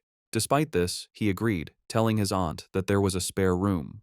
When he asked when she would be arriving, his aunt simply replied that she would give the cousin his address and let her come over by herself. Elsewhere, in a dark room lit only by a computer monitor, a person with long, almost claw-like fingers typed quickly on a keyboard. The person, wearing a big hoodie with bare ears, was finishing a phone call with her mother. Her mother, who was Feng Yi's aunt, told her that she should arrive at her cousin's place by tomorrow afternoon and that she would bring some specialty snacks. The person politely ended the call, saying it was no trouble and that she had something else to do. On her screen was a chat window for a group called Spiritual Energy Revival, Martial Arts Vanguard Team. The user, Feng Heiju, had just announced her arrival in the city and her plans to stay at her cousin's place. After ending the call, she clicked her mouse, pulling up a new window. It was a rumor alert about an internet-famous town, now nicknamed Death Town, where 3 more people had vanished in relation to a pork beast challenge. A gruesome, blood-splattered image of the town was with the article. With glowing glasses reflecting the screen, Feng Heiju identified the location as Yanghuo Town, her interest clearly sparked.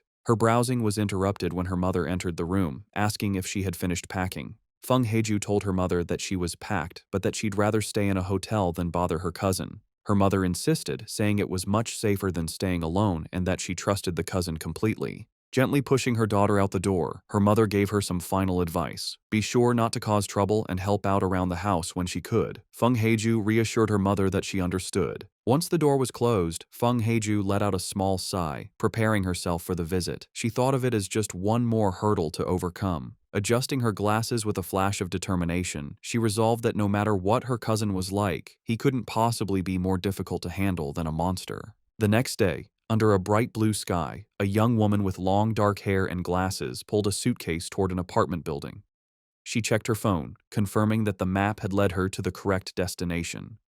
Looking up at the building, she murmured to herself that this must be the place, ready to finally meet the cousin she barely remembered. As Lin Yi stood outside the apartment building, Fang Yi came out, carrying a bag. She called out, asking if he was her cousin. He stopped, surprised, and asked if she was Lin Yi to confirm, though he admitted to himself that he didn't recognize her at all. An awkward silence hung between them for a moment. Later, inside the apartment, they sat on the couch, making polite conversation. Fang Yi asked if she was in the city for a summer camp, which she confirmed. He told her to let him know if she needed anything, and she thanked him. After their brief chat, he gave her the key to her room, which was across from his, before going to his own room. As she watched him leave, she felt relieved, thinking her cousin seemed easy to get along with and wouldn't get in her business. However, Fang Yi was not clueless. From the moment she sat down, he had sensed a faint but strange spiritual aura from her. He wondered if his senses were off, or if she just wasn't good enough to hide her power. He immediately suspected that she was also a pioneer. The aura he felt was faint but clear, and he realized her story about a summer camp was probably a cover for her real reason for being in the city. Meanwhile, in her room, Lin Yi was on her phone, confirming Fang Yi's suspicions. She messaged her pioneer group, the Martial Arts Vanguard Team, saying her cousin seemed nice and wouldn't interfere. The chat turned to recent events, with members talking about the powerful pioneer at the lava river. Lin Yi warned her team to be careful, as many powerful people were still hiding.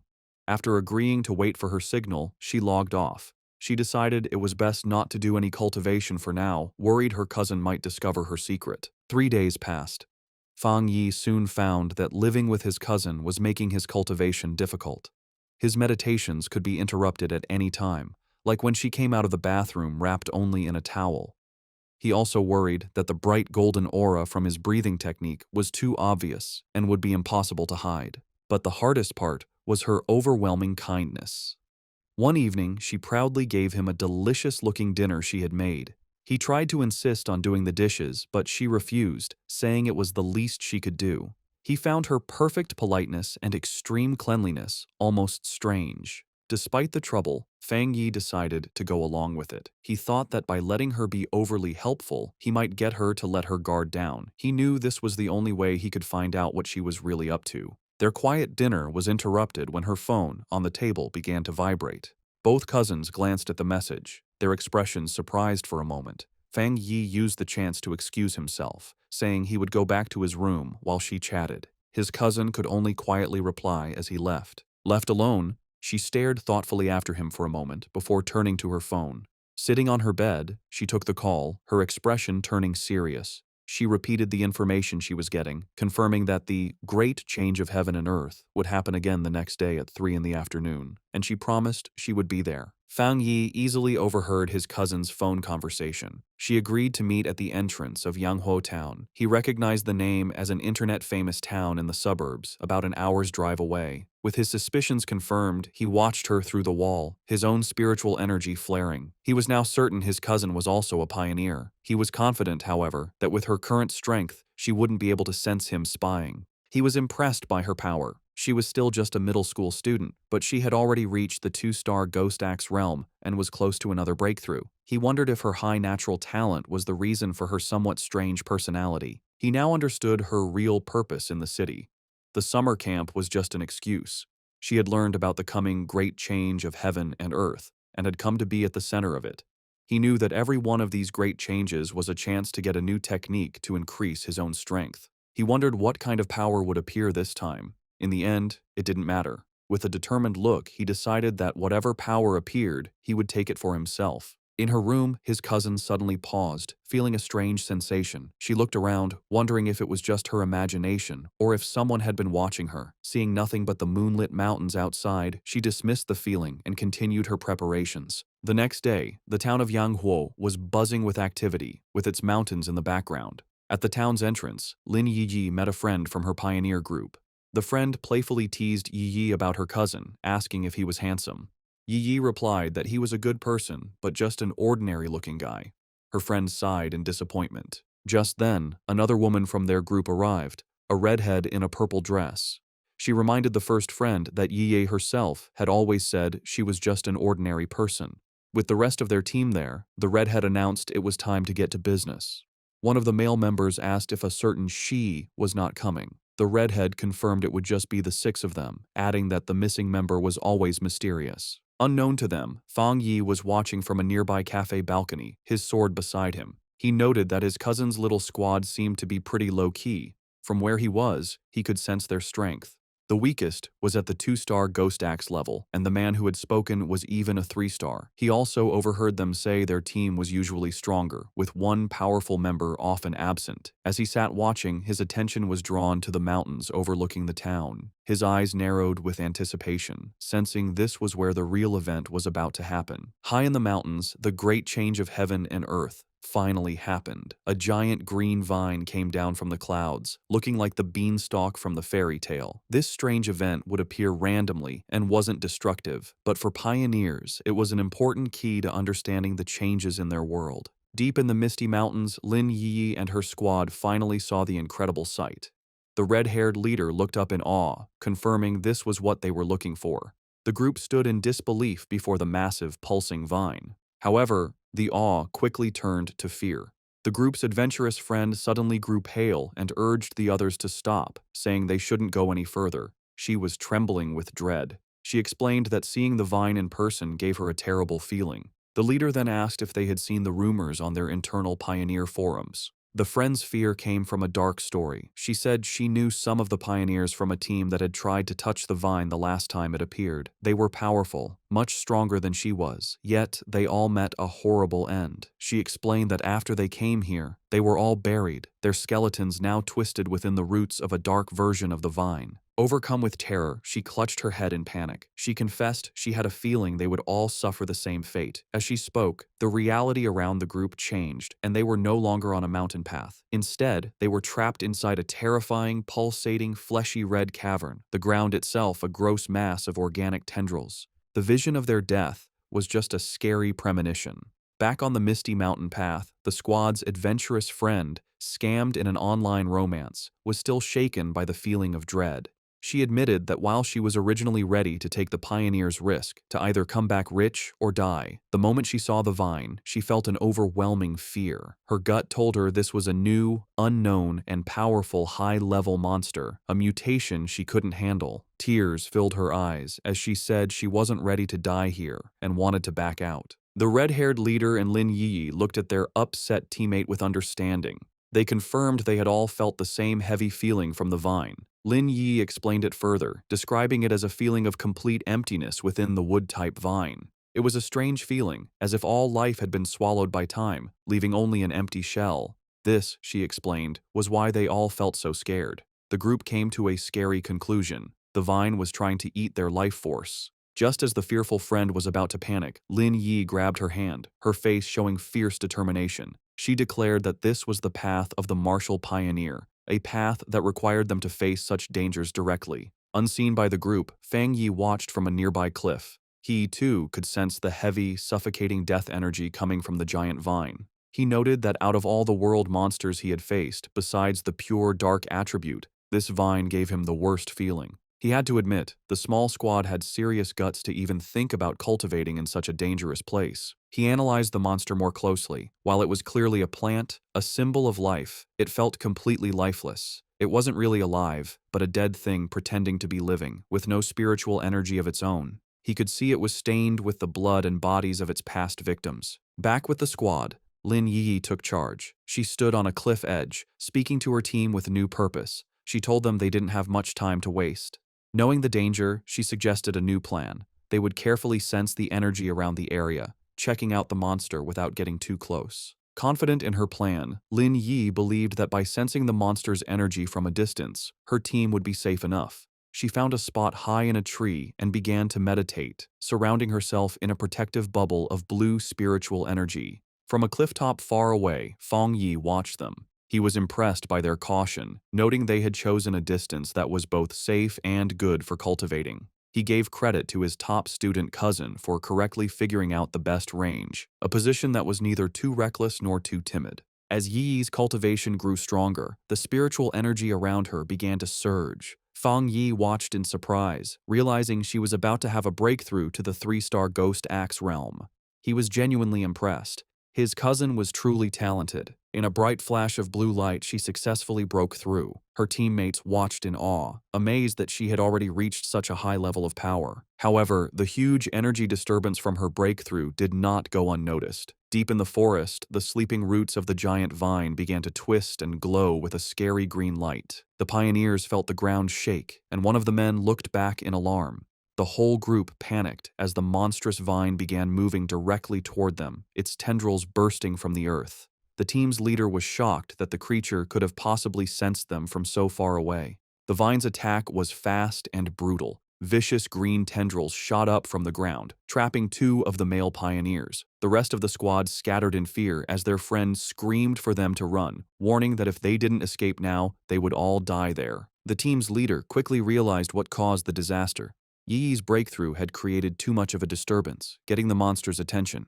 As she shouted a warning, dark green tendrils began to wrap around Yi's protective bubble, which was still shielding her while she was weak after her breakthrough. The leader knew they couldn't get caught. Once the vine wrapped around them, its deathly aura would eat them instantly. Under the immense pressure, Yi's energy shield began to crack. Chaos broke out as the red-haired leader tried to pull her panicked friend to safety. The friend screamed that they couldn't leave Yi behind, but the leader replied desperately, asking what she was supposed to do. She furiously asked if she should use her own precious spiritual energy to protect Yi, basically dying so her teammate could level up. As chaos erupted around them, the red-haired leader tried to calm one of her male teammates, who was arguing that they should leave Lin Yi to save themselves. He coldly said that life and death were up to fate, and if they didn't leave right away, they would all die with her. He reminded her that they were all just people who had met by chance, and that she was being too emotional. This cold, practical view, however, only made the leader angrier. She shoved him aside, shouting that she would not leave her teammate, even if it meant going against the rest of them. From his clifftop spot, Fang Yi watched the scene. He knew his cousin, still just a student, was probably unaware of how much danger she was in as she remained weak in her meditative state. The vine's power was overwhelming, and he wasn't sure if even he could save her with his current strength. But he knew he had to act fast, as the tendrils were already starting to crush her protective barrier. He clenched his fist, a golden aura flaring around him. He had made a promise to his aunt to take care of her, and a promise made must be kept. The red-haired leader jumped into action, leaping through the grabbing vines to reach Yi Yi. She landed a powerful kick against one of the tendrils, breaking it with the force of the hit. But her victory didn't last long. Dozens more vines shot out, wrapping around her and trapping her completely. Just as the vines were about to crush her, Yi Yi's protective shield finally broke. But before the monstrous plant could grab its new victims, Fang Yi stepped in. Leaping through the air, he sent out 2 arcs of bright golden energy from his sword. The rest of Yi Yi's squad could only watch in horror, screaming her name as they saw her shield break. A massive, fiery, phoenix-shaped blast of energy shot down from the sky, hitting the mass of vines with explosive force. Fang Yi landed gracefully in the now cleared area, a small pillar of golden flame rising from the ground where he stood, having saved both his cousin and her brave leader just in time. As Fang Yi floated in a bright aura of golden light, just his presence was enough to overwhelm the deathly vine. The surviving members of the pioneer squad watched in stunned silence as the monstrous plant, which had just been moments from killing them all, stopped its attack and began to pull back from the overwhelming yang energy. The tendrils pulled back from the intense light, hissing and dissolving as they retreated. As Fang Yi came down, surrounded in a radiant glow, the pioneers could only cover their eyes from the blinding light, barely able to understand what was happening. The practical male pioneer who had suggested leaving Yi Yi was completely shocked, questioning if this newcomer was another pioneer. The red-haired leader, just as stunned, recognized the power for what it was, the purest form of the yang attribute. She knew that only a high-tier power of this level could possibly push back such a powerful, life-draining monster. The male pioneer had a crisis of confidence. He had always thought of himself as extremely talented, having reached the 3-star Ghost Axe realm in a very short time, a feat few in the country could match. He knew that even the talented Lin Yi Yi's skill barely matched his own, and yet this mysterious stranger was on a completely different level. He looked down at his own hands, then up at the glowing figure on the clifftop, feeling completely insignificant. If pioneers like that existed, he wondered, then what were they? The newcomer hadn't just beaten him, he had beaten all of them with his pure, overwhelming power. As Fang Yi stood bathed in the golden light of his power, his system activated. It had detected the extreme wood attribute from the deathly vine and had started the auto-writing process, quickly finishing a new technique. The system window then showed the details of his new ability. Endless Vitality, a technique that could instantly absorb all nearby life force to quickly heal injuries. As the power of the vine flowed into him, he was surrounded in a surge of green, life-giving energy. He was amazed at the incredible wood attribute technique he had just gotten, realizing that as long as there was life nearby, he now had what was basically a non-stop energy-absorbing engine. As Fang Yi absorbed the last of the anomaly's power, his system successfully extracted the vine's main attribute. A notification confirmed it. Extracted attribute, Desolation. The system described its scary power, the ability to instantly create a desolate aura that would destroy all surrounding life. Fang Yi stood calmly in the swirling green energy, fully taking in the new power. When he opened his eyes, they glowed with the same vibrant green as the desolate vine. He stood in the now lifeless clearing, a faint green aura around him. He now understood why the vine could only grow in such a dangerous, remote place. If it grew anywhere else, it would drain every bit of life for miles around. He thought about the ruthless nature of the desolation attribute, a powerful force that forcibly stole the life force of others. His thoughts were interrupted by a grateful voice. The red-haired leader of the pioneer group approached, her clothes torn and her body bruised, but she was alive. She thanked him greatly, saying that without him, they would all be dead. She then asked how they could possibly repay him for saving their lives. Fang Yi simply waved her off, coolly telling her there was no need and that they would meet again someday. He then turned and walked away. In his mind, however, he didn't feel like a hero. He knew that he had only found this opportunity because of their information. In his mind, he was the one who had benefited from the situation. As for the conflict he had seen among the pioneers, he wasn't concerned. With a final leap, he launched himself into the air, leaving the stunned squad behind. He knew that people's true characters are easily shown in a crisis, and a disorganized team like theirs would not be safe in the dangerous new era. Left in the empty clearing, the adventurous girl and the shaggy-haired man watched him go. The girl, still in shock, wondered aloud what they should do now. The man, however, answered her with a bitter, blaming tone, asking if she now regretted her earlier hesitation to save their teammates. With the immediate threat gone, and Lin Yi now at the third tier, the red-haired leader knew their best option was to stick together. Sometime later, Yi's eyes opened, glowing a brilliant blue as she came out of her meditation. Her teammates rushed to her side, relieved she was finally awake. The male pioneer who had suggested leaving her now said that their fate depended on their leader's wisdom, but another teammate said their focus should be on the mysterious stranger who had saved them. Still confused, Yi asked what had happened. Noticing her other teammates lying unconscious on the ground, she stood up and was immediately hit by the powerful burning warmth of a leftover yang attribute on a nearby tree. She could feel its intense heat even from a distance. The shaggy-haired man then stepped forward, offering to explain what had happened while she was unconscious. Later that day, back in front of her cousin's apartment, Yi was still trying to understand the incredible events. She couldn't believe that someone so powerful actually existed. Her teammates' words echoed in her mind. He had called the mysterious pioneer a monster. He had described how the vines they couldn't even scratch had been easily pushed back by his power, and how the massive beanstalk had retreated far into the sky, no longer daring to come near them. Such was the overwhelming presence of the man who had saved them. She knew that even though he was long gone, the vine was still calm, a sign of his lingering power. She opened the door to the apartment and was surprised to find Fang Yi there to greet her. He looked at her with concern, noticing that she looked a little pale. Yi quickly pulled herself together, forcing a smile as she brushed off his concern, blaming her tiredness on a long day of studying. Fang Yi accepted her excuse, telling her she had worked hard and should go rest. He offered to order takeout for dinner, and she agreed before heading to her room. Once inside, she collapsed onto her bed, completely exhausted. She knew that breakthroughs were mentally draining, requiring a lot of concentration. She felt more tired than if she had stayed up for a month straight. Lying on her bed and scrolling through her phone, she felt a sense of relief. She was no longer an ordinary person. She wouldn't die from a few all-nighters. She accepted that this constant, life-threatening struggle was the fate of a pioneer in a world where things had begun to change. She thought of her cousin's seemingly normal, peaceful life and knew that such a life was no longer possible for her. Her quiet thoughts were interrupted by a new message in her Pioneer group chat. It was from a user named Jiaolan, the mysterious, powerful member who was usually absent. Jiaolan had sent a simple, direct message. "If there are any more traces of that strong man, please inform me." This was the first time Jiaolan had ever spoken in the group, and it immediately got Yi's attention. She replied, agreeing to the request, before asking her own question to the group.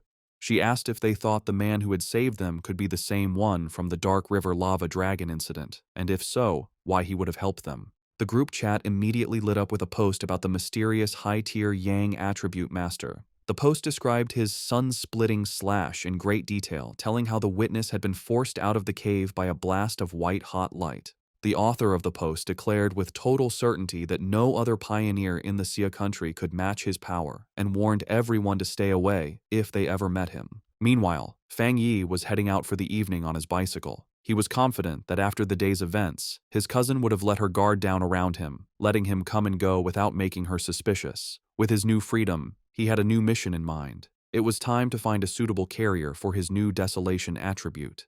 He knew that this power was most compatible with plants, and he pedaled off into the night to begin his search. As he rode through the night, Fang Yi thought about the best way to use his newly acquired desolation attribute. He knew that despite its power, it was still a bad attribute at its core, based on destruction and decay. He worried that putting it on his own body could lead to bad reactions. Furthermore, he was concerned that its evil nature might conflict with the good, purifying power of his thunder attribute. He decided that the best solution would be to find a carrier for the attribute, something like the strange vine itself. He guessed that the original vine monster had been born when a regular plant sensed the return of rich spiritual energy and chose to evolve, creating the desolation attribute as a way to gather more power. With this in mind, a plan began to form in his mind. With a confident smirk, he knew exactly where he needed to go. He followed a moonlit road, guided by a sign pointing toward the forest park.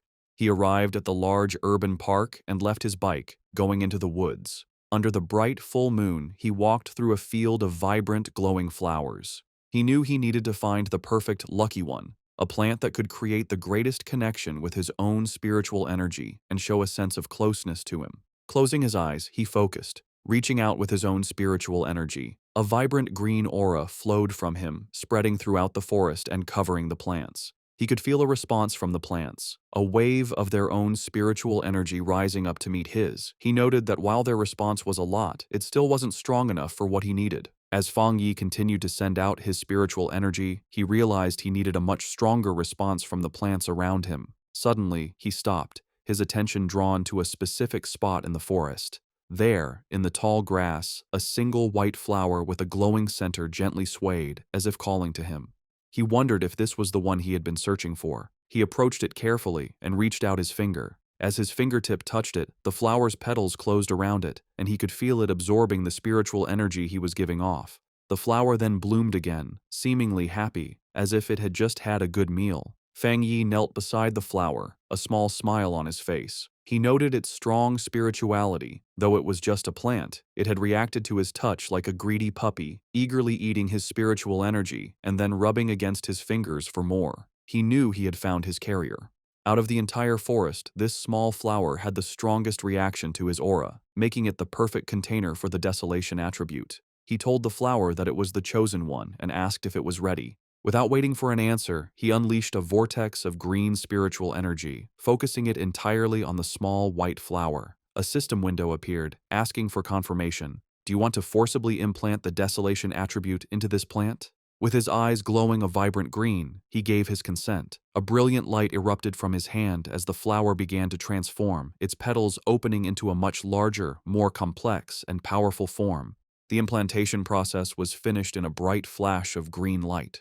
Fang Yi was surprised for a moment by the sudden burst of power. The small, simple white flower had been completely changed. Its petals had opened into a beautiful, lotus-like flower, and its leaves had grown thick and bright, all of it glowing with a powerful green aura. The newly powered flower immediately began to show its influence. It released a massive wave of desolation energy, its roots digging into the ground as it drew power. The effect was instant and destructive. The green, healthy forest around Fang Yi was drained of its life in seconds, the trees dying and the ground turning to dust. He was amazed at the pure, evil power of the desolation attribute. In just a few moments, the energy had eaten the entire section of the forest and was still spreading quickly. As the flower's light began to fade and its form shrank to a smaller size, Fang Yi knew he had to leave. If he let the process go on any longer, the huge energy disturbance would surely get the attention of the Spiritual Energy Association. He reached down and plucked the glowing flower from the ground, roots and all. He knew this park was a risky place for such an experiment. Being so close to the city center, it was certainly watched by the association, who were worried about how the spiritual energy revival could turn even normal plants into dangerous threats. He had noticed the increased number of security cameras and the lack of any other people in the park when he arrived. As he walked away, holding his new prize, he noticed something incredible. The flower was still absorbing energy from the air, surviving and even doing well without its roots connected to the earth. He looked at it more closely, a smile of wonder on his face. He found it magical that its spirituality hadn't weakened at all since being pulled up, especially since it had been just an ordinary wildflower moments before he chose it. This led him to a deep conclusion. By giving the desolation attribute to the plant, he had unlocked its evolutionary potential, setting it on a path to becoming something far greater than it was ever meant to be. Just as Fang Yi was about to leave the park, a loud alarm blared through the forest, its red light flashing. A loud robotic voice gave a serious warning. Abnormal value exceeded. Fang Yi immediately realized that even though he tried to be quick, he had still set off the park's monitoring system. With no time to waste, he grabbed his newly acquired desolation flower and quickly left. Miles away, in a high-tech control room labeled Spiritual Energy Revival Plant Research Department, the same alarms blared. Technicians scrambled, shouting that the anomaly value was going crazy and demanding to know what was happening. An order was quickly given. All staff were to put on their protective bracelets, enter the park, and immediately block off the area, stopping anyone from entering or leaving. A team in full protective gear entered the now lifeless section of the forest. One member checked the reading on his wrist device, which showed a dangerously high value of 30. He noted that this was terrifyingly high. For comparison, the incident at Qingcheng University had only ranged between 8 and 10, and even the powerful Dark River lava dragon had peaked at 25. Another team member added that the park's original spiritual energy level had never even gone above 10. As one of the researchers took a soil sample, another reported his strange findings. The air humidity, surface temperature, and sunlight were all completely normal. Yet, all the plants in the area looked as if they had been drained of their life in a matter of seconds. The team leader decided they needed to get closer to the center to figure out what kind of spiritual attribute could have caused such an event. However, as one of the members stepped forward, another researcher with glasses, who seemed to be a senior member, shouted at him to stop and not get any closer. He warned them with serious authority not to touch anything, identifying the leftover energy as the desolation attribute. He then asked if any of them knew about the vine that had recently come down from the sky. The younger researchers were stunned into silence. One of them finally found his voice, realizing with growing horror that the senior researcher was talking about the infamous devil-like vine that had already been classified as an A-level mutation. The senior researcher confirmed their fears.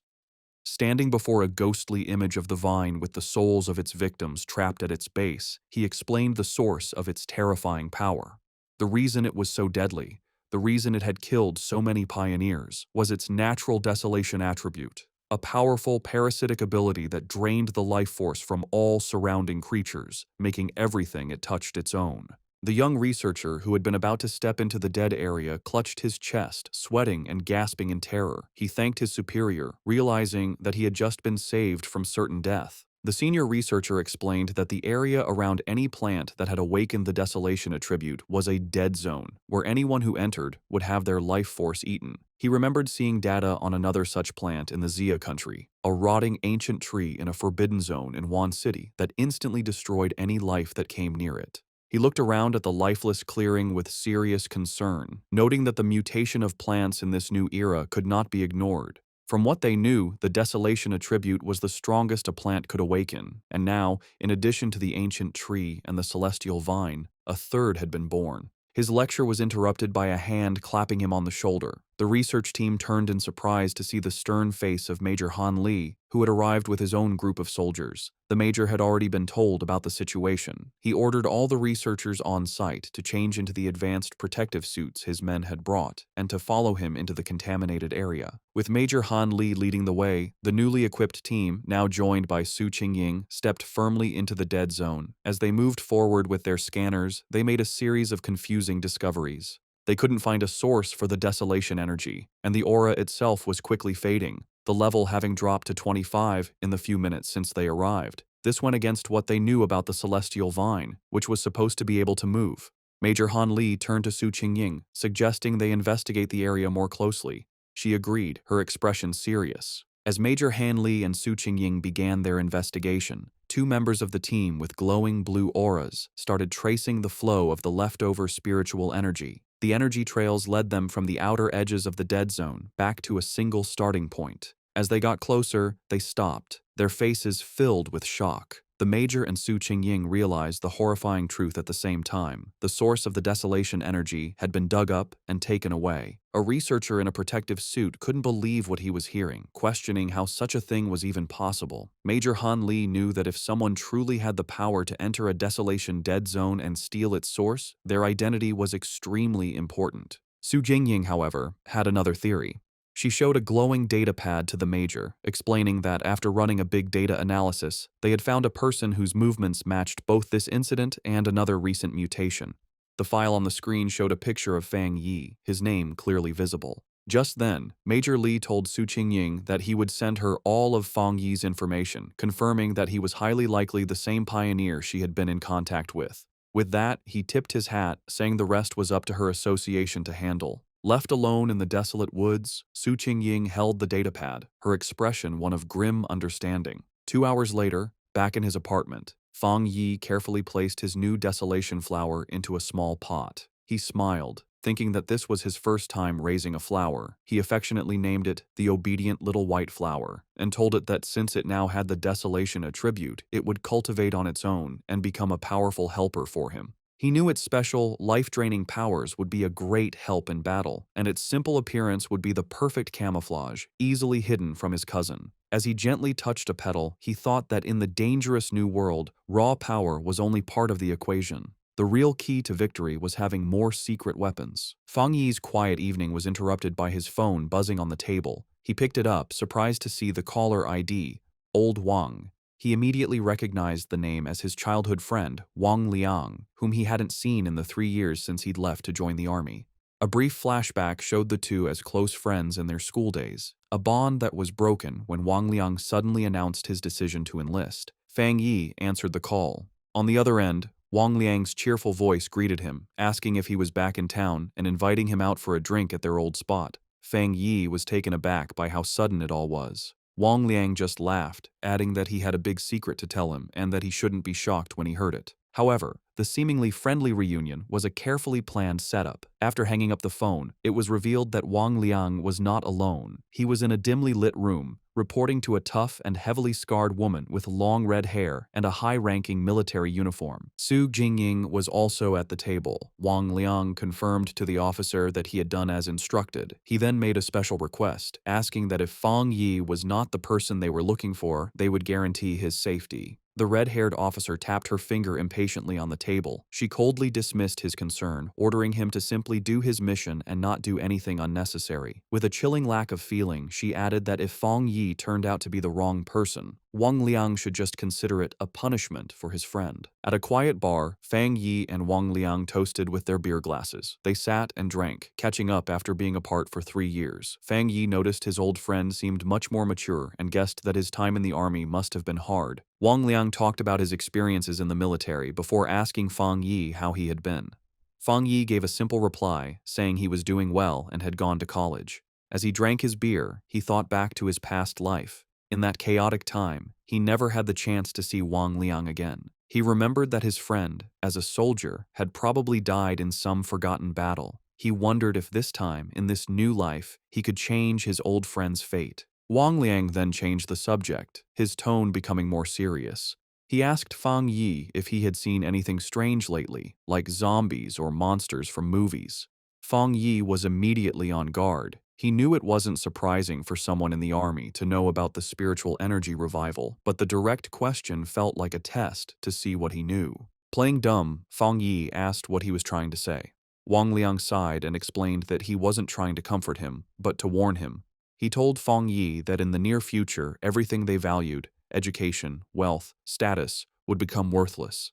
The entire world order was about to change. Fang Yi listened closely, his face showing no emotion as he stared at his empty glass. He knew that ordinary soldiers were sworn to secrecy and couldn't leak any details about the spiritual energy revival. This confirmed his suspicion. The military had identified him as a target, and Wang Liang, his childhood friend, had been sent to test him. Wang Liang, seeing his friend's silence, tried to reassure him. He told him not to worry, that as long as he didn't reveal anything, he would be fine. But Fang Yi understood the situation. Despite his pretended ignorance, his friend was still trying to help him.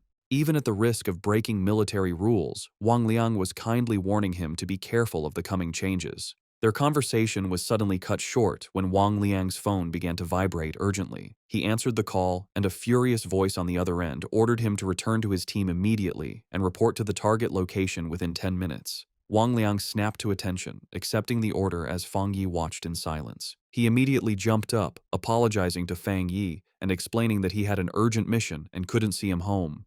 As his friend was about to leave, Fang Yi dropped his act. He asked if the mission was related to the spiritual energy revival and told his friend to take him along. Wang Liang stopped, turning back to look at Fang Yi with a mix of shock and confusion. Fang Yi stood up and grabbed his friend by the collar. He told Wang Liang to take him to see his superiors, letting him know that he was aware of the real reason for their meeting.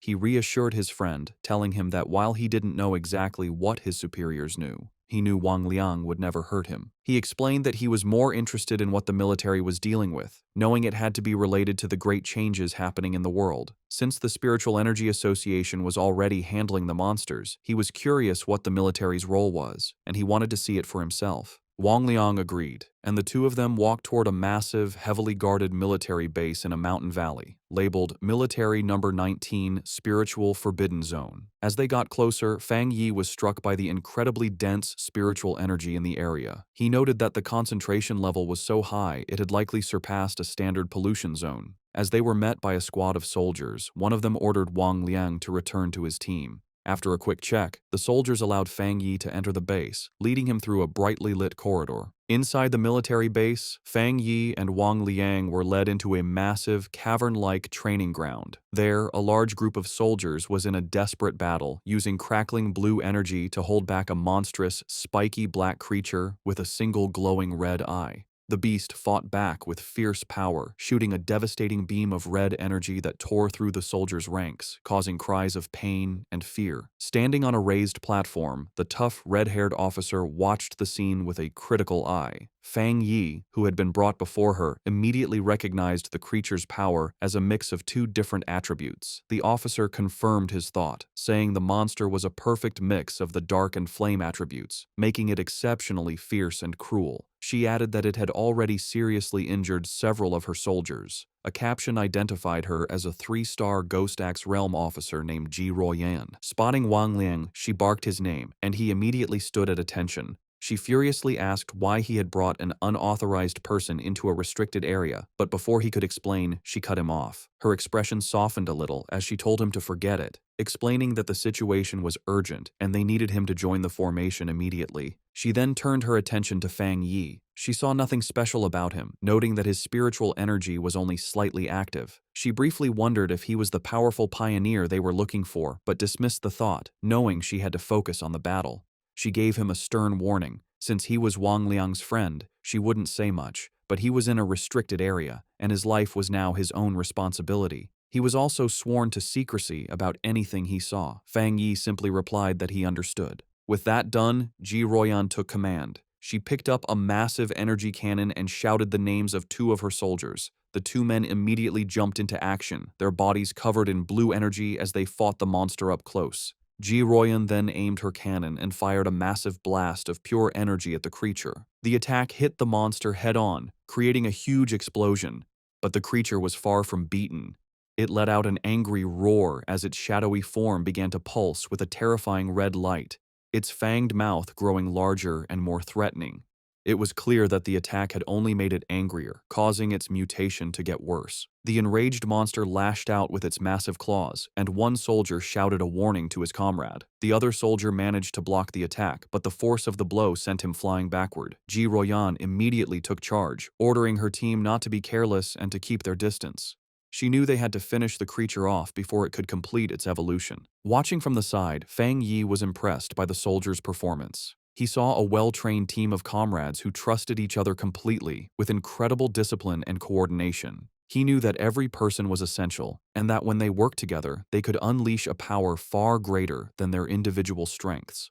This thought, however, was immediately broken when he realized the monster's power was increasing at a scary rate. He shouted at them to run, warning them that they were no match for the creature in its current state. But his warning was lost in the chaos. The monster shot out a massive blast of dark purple energy, sending the soldiers flying. Ji Royan refused to back down. She ordered her team to raise their alert level and upgrade the restricted area's mutation level. With a furious roar, she commanded that no one was to retreat. It was too late. The monster's transformation was complete. It now stood as a huge, demonic beast, covered in black and red flames, its eyes glowing with pure evil. One of the soldiers shouted a terrified warning. The evil dog had fully mixed with the dark attribute and completed its mutation. The creature's single eye, now a burning red orb, focused on a new target. It fixed its gaze on Wang Liang, who could only stare back, frozen in terror. As the monster prepared to strike, Ji Royan and Fang Yi both reacted in horror, realizing with a jolt that Wang Liang was in mortal danger.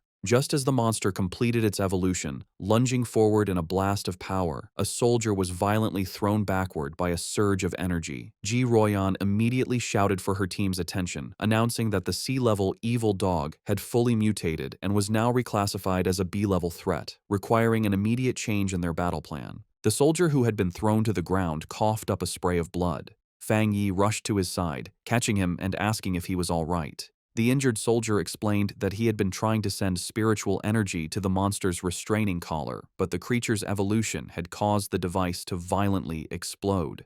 Despite coughing up a black, thick liquid, the soldier tried to be brave, telling Fang Yi not to worry about the officers of Restricted Area 19. Fang Yi could only look on with a grim, angry expression. Realizing her normal weapons were now useless, Ji Royan dropped her heavy energy cannon to the ground. She stood before her remaining troops, her determination unshaken. She gave a final, desperate order. No matter what they had to do, even if it cost them their very lives, they could not let this B-level mutation escape the restricted zone. But just as she and her team were about to make their last stand, Fang Yi stepped directly in front of her, blocking her path. Ji Royan demanded to know what he thought he was doing, but he ignored her. His eyes and hand began to glow with a brilliant blue light as arcs of raw lightning crackled around him, a clear sign that he was about to join the battle himself. Surrounded by crackling blue lightning, Fang Yi mocked the monstrous creature, his eyes glowing with power as he questioned how tough it was. He then charged toward the mutated beast, his arm a bolt of bright blue energy aimed right at the creature's head. The impact was huge, as a massive explosion of divine thunder erupted when he hit it, completely overwhelming the monster. The sheer force of the attack created a powerful shockwave that sent the nearby soldiers flying backward.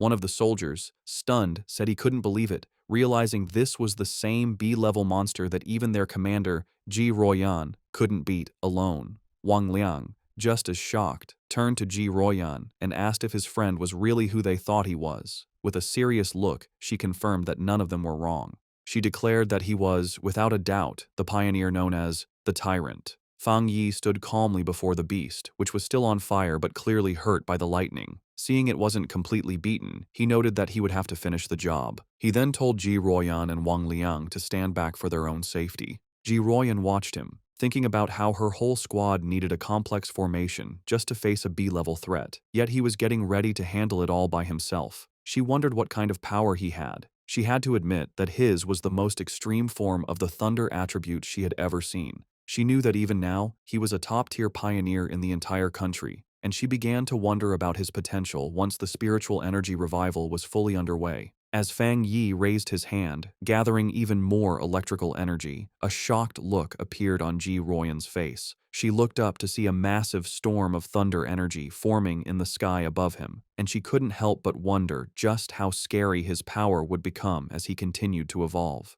With a final step forward, Fang Yi unleashed the full power of his thunder attribute. A massive pillar of bright blue lightning erupted from the ground where the monster stood, a display of power that truly matched his codename, the Tyrant. His eyes, still crackling with leftover electricity, showed a calm determination as the blinding light from his attack began to fade. The surviving soldiers watched in terror. One commented to another that the sight made his whole body shake. While he could handle the monster's corrosive dark power, the pure, destructive force of the thunder was on a completely different level. Once the dust settled, Fang Yi casually gave a thumbs up to his friend, announcing that the threat was gone. Wang Liang rushed over, shouting with relief that Fang Yi had scared him to death. Overjoyed, Wang Liang playfully punched his friend on the shoulder, laughing that he never expected his old buddy to be so powerful. The mood then shifted as Wang Liang apologized, admitting he had suspected Fang Yi was a pioneer but had to follow orders. Fang Yi brushed it off, asking why his friend was being so formal after 3 years apart and telling him he understood. Their reunion was interrupted as Ji Royan approached them. She formally thanked Fang Yi for his help, extending her hand as a sign of respect. With a slight smile, Fang Yi accepted her thanks. He shook her hand, replying that it was no trouble and that he had mainly acted to save his friend. She then formally introduced herself as Ji Royan, the warden in charge of Forbidden Area 019. She explained that since he had saved the entire base, she needed to file a proper report and asked if he would be willing to leave his contact information. Fang Yi agreed without hesitation, while Wang Liang watched from the side, silently amazed at the strange experience of seeing his tough commanding officer act so respectfully toward his childhood friend. With the formalities done, Ji Ruoyan made a direct and serious offer. She said that Fang Yi's strength was greater than many of the military's own special pioneers and formally invited him to join the army. However, she admitted that an invitation from a single base warden like herself was probably not enough to convince him. Inwardly, she was still trying to grasp the sheer scale of his power. What shocked her most was the realization that he was also a 3-star Ghost Axe realm cultivator, the same as her. Yet, his abilities had reached a level far beyond the known limits of that realm, making him a monster of incredible power. Fang Yi calmly asked Ji Ruoyan if she truly meant that she felt she was not worthy of inviting him. With the weight of her superior's authority on her, she confirmed his words, saying there was nothing to deny. She explained that the order to involve him had come from high command, and she was certain that they would come to invite him personally in the future. Fang Yi let out a small laugh, telling her it wasn't necessary to be so formal. He placed a hand on his chest and explained that he genuinely respected all of them, knowing that not everyone had the courage to sacrifice themselves for others. He admitted that he had never seen soldiers in combat before, and what he had just seen had truly moved him. Touched by his sincerity, Ji Ruoyan could only offer a quiet thank you. He then made an offer of his own. He told her that if they ever ran into trouble in the future, they could call on him for help, just as they had always done for ordinary people like him in the past. However, he added one important condition. They could not interfere with his personal cultivation or restrict his freedom. His unexpected proposal left Ji Ruoyan momentarily stunned. With their business concluded, Fang Yi announced that it was getting late and he should be leaving. Ji Ruoyan agreed, saying that she and Wang Liang still had to get rid of the mutated creature's body and that she would arrange for someone to take him back. As he stood before the soldiers, Fang Yi finally understood the military's true purpose in this new era.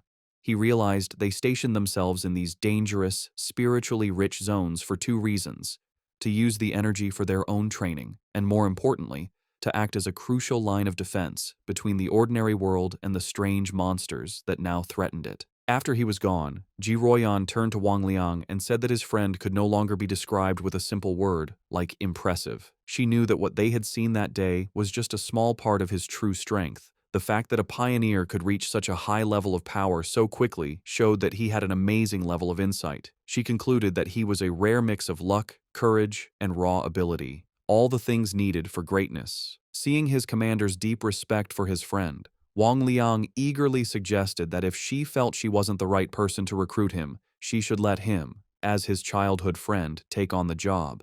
Ji Ruoyan, however, quickly brought him back to reality with a sharp tap on the head, ordering him to stop talking and help her clean up. He could only agree as he was dragged off to work. Later that night, back at his apartment building, Fang Yi meditated on the roof, surrounded by a brilliant golden aura. He thought about his meeting with the military. He knew that while the trip had revealed his identity, he had only shown them his thunder attribute, keeping his other powers a secret. Based on their respectful attitude, he concluded that this was likely a good thing. He now understood that his rare thunder attribute was a perfect counter to the dark monsters the military was fighting, making him a very valuable asset. He knew they would try to recruit him, not threaten him, which would give him access to the fastest ways to get stronger and the most advanced information. The day's events had also made clear the different roles of the nation's 2 main pioneer forces.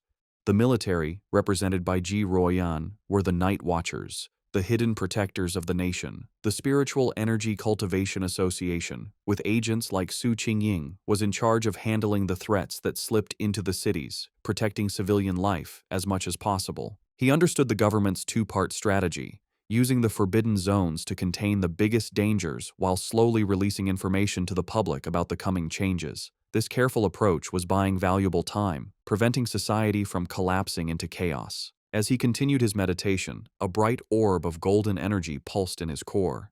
He noted that despite absorbing the rich energy of the forbidden zone, he hadn't felt an immediate need to level up. However, the feeling quickly changed. Golden energy surged through him, and cracks of power spread across his face. Having spent even a short time in such a spiritually rich place had filled him to the brim. He recognized the signs immediately. He was on the verge of another breakthrough. Meanwhile, on the streets below, his cousin Lin Yiyi was walking home with groceries, wondering if he had returned yet. She thought that if he was home, she could have him try her cooking. Her casual thoughts were suddenly shattered when she looked up and saw a massive pillar of golden light erupting into the night sky from the direction of her apartment building. Her eyes widened in shock and alarm. A reflection of a flaming divine axe appeared in her eye as she recognized the powerful energy of a ghost axe realm advancement. But she immediately knew she was wrong.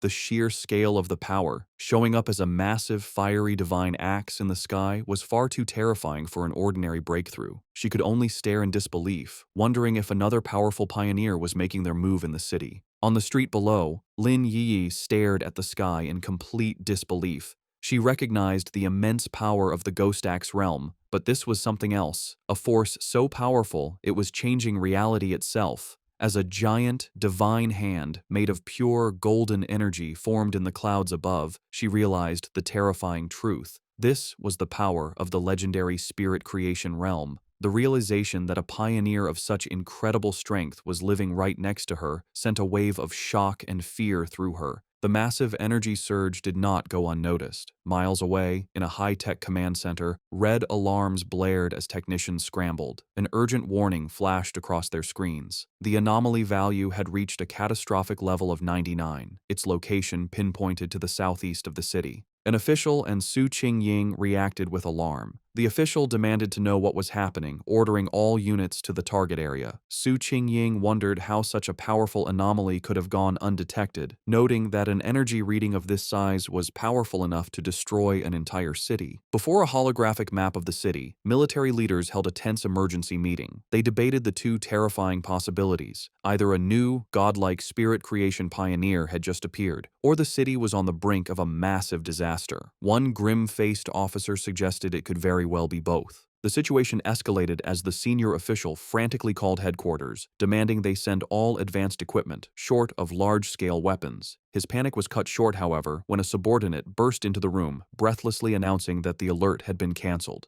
The anomaly had been identified not as a monster, but as a pioneer undergoing a promotion. Back on the rooftop, the blinding golden light faded as Fang Yi let out a quiet breath of relief. The breakthrough was complete.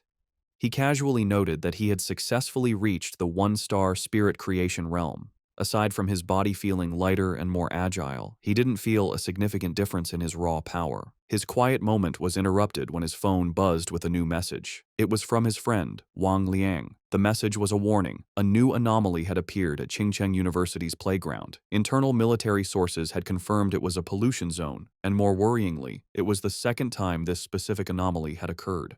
Fang Yi texted back, saying he knew about the previous heat anomaly. Wang Liang confirmed it was the same one, back again, and playfully warned Fang Yi not to tell anyone he was the source of the intel. After Fang Yi jokingly threatened to report him, Wang Liang's tone turned serious. He told Fang Yi that he was genuinely worried for his safety and urged him to be careful. Fang Yi put down his phone, his expression thoughtful. His friend's warning only confirmed his own strategy. This was exactly why he was so cautious in his dealings with both the military and the association. He knew that being too well known could bring unwanted trouble, which was why he had deliberately chosen to keep his powerful Yang Flame attribute and his Crimson Flame Blade technique a secret. They were his hidden aces. He typed a final reply to his friend, reassuring him not to worry. He would be careful, and he still had trump cards left to play. Lin Yi opened the apartment door, announcing that she was back. Seeing Fang Yi on the couch, she asked if he had eaten yet, offering him the bag of takeout she had brought. Distracted by his phone, he simply told her to leave it on the table and that he would get to it later. As she watched him, a worried and slightly frustrated expression crossed her face. In her mind, she thought about her cousin's character. She saw him as a perfectly good person, but with one major flaw, his laziness. He seemed content to just stay at home all day playing on his phone, not even bothering to go to college. She found it ironic that while she and her fellow pioneers were constantly busy, seeking opportunities and hiding their true identities, her cousin lived such a carefree, seemingly aimless life. Exhausted, she went to her room and collapsed onto her bed. She knew that news of the incredible spirit creation pioneer who had just appeared in their district would spread like wildfire. Feeling a sense of duty, she resolved that when the time came, she would protect her seemingly clueless cousin as a way of repaying him. Meanwhile, Fang Yi was not just playing on his phone. He was analyzing the news report from Wang Liang, which showed a massive, raging fire at the university playground. He noted that the first anomaly had been intense heat, and now it was a fire. He wondered if this was another form of the Yang attribute. The video showed the fire had started incredibly fast and was burning with terrifying intensity. Online comments from witnesses expressed shock, with some wondering if special forces were now being called in for simple fires.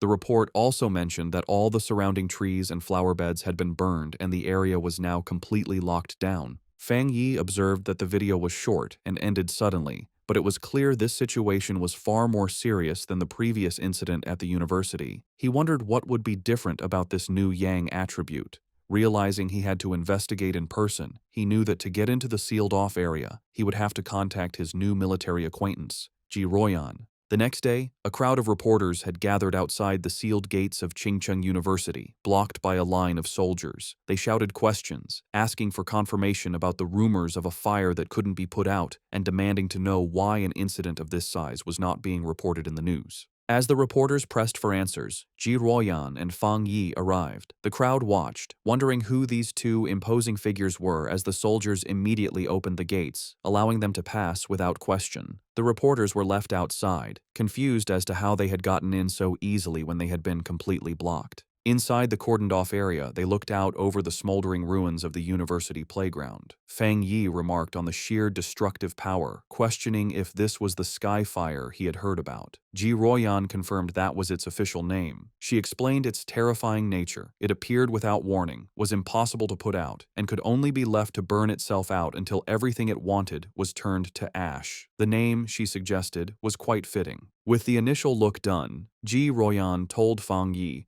she needed to head to the principal's office and asked if he would wait for her. He told her to go on ahead, saying he would be fine there. Alone, Fang Yi walked along the edge of the destroyed area, which was now blocked off with yellow tape. He knelt and touched the scorched earth, analyzing the scene. He noted that the ground was already cold, and more importantly, there was no leftover spiritual power left from the sky fire. He realized with some disappointment that this meant he couldn't collect its attribute.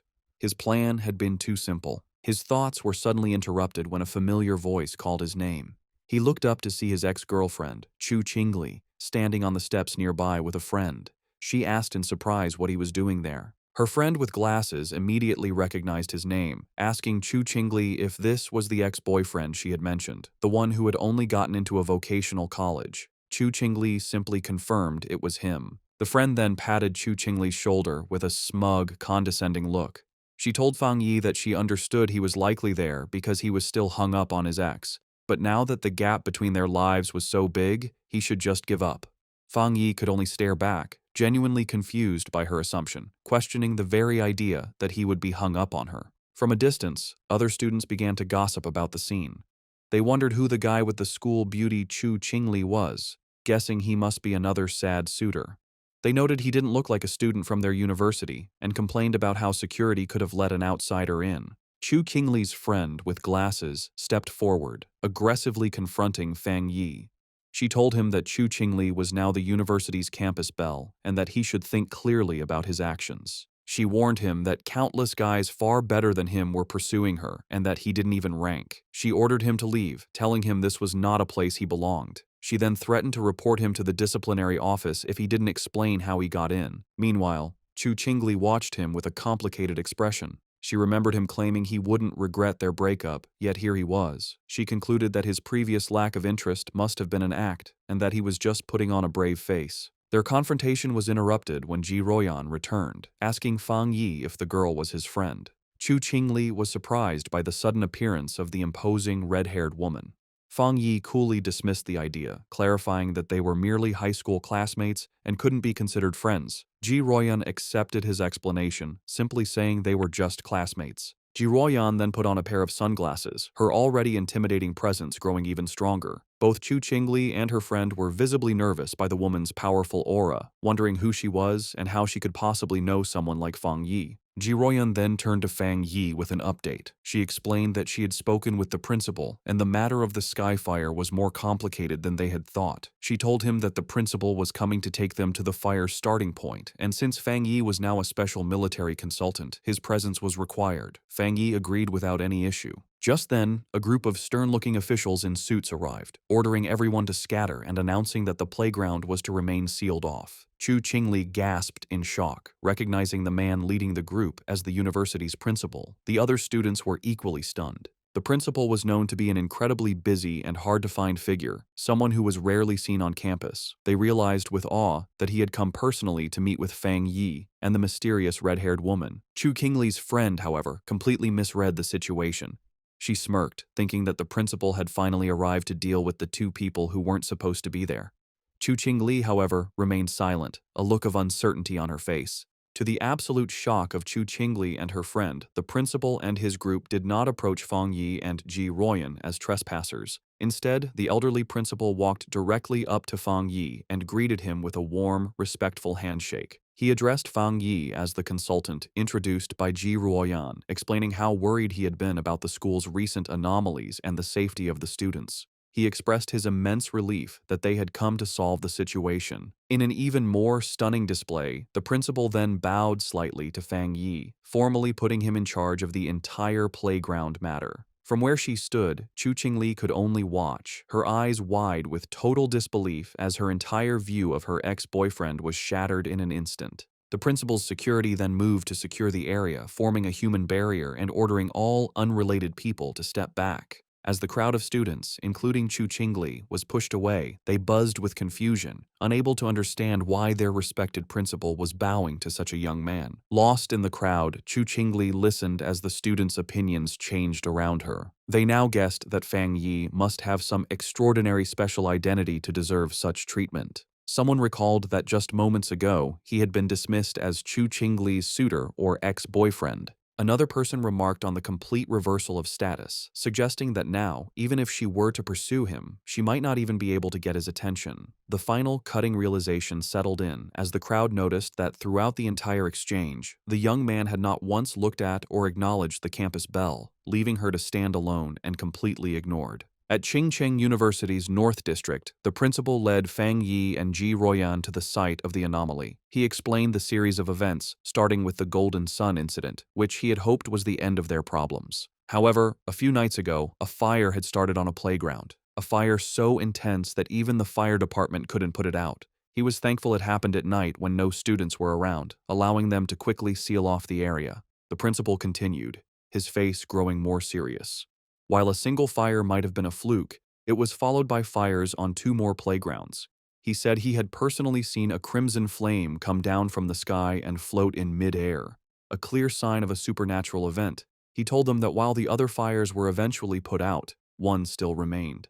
As they got closer to the final location, Fang Yi noted the sharp, choking smell of something burning. They arrived at a basketball court where a single hoop was on fire with a raging eternal flame. The principal confirmed this was the starting point, the one fire that simply could not be put out. As they watched the anomaly, Ji Ruoyan checked a device on her wrist, which showed a reading of 11. She explained to Fang Yi that it was a basic spiritual anomaly detector. She clarified that any reading over 10 was considered a disaster for ordinary people, requiring a complete lockdown. Suddenly, the device began to flash and beep wildly, the reading shooting up to 60. Ji Ruoyan cried out in alarm at how high the value had become. Panicked, she warned the principal that if the energy kept rising, it wouldn't just affect the university, but the entire city. She declared they needed to immediately send an elite squad of pioneers to contain the threat. Before they could act on the plan, however, Fang Yi took matters into his own hands. Without a word, he leaped over the chain-link fence, ignoring the no-entry sign and heading directly into the fire. He was instantly covered by the intense flames, as Ji Ruoyan and the principal watched in shock. At that exact moment, the reading on Ji Ruoyan's device jumped again, now showing an incredible 110. She shouted that the anomaly had just been upgraded to S level. The principal, panicked, asked what they were supposed to do now that Fang Yi was inside. Ji Ruoyan could only stare into the fire, questioning his recklessness and muttering that even the strongest soldier from the Forbidden Zone wouldn't dare to enter such a dangerous area alone. Inside the fire, however, Fang Yi stood completely unharmed, his silhouette calm against the raging flames. He knew that just as his Yang attribute had protected him from the divine thunder, it could also shield him from this sky fire.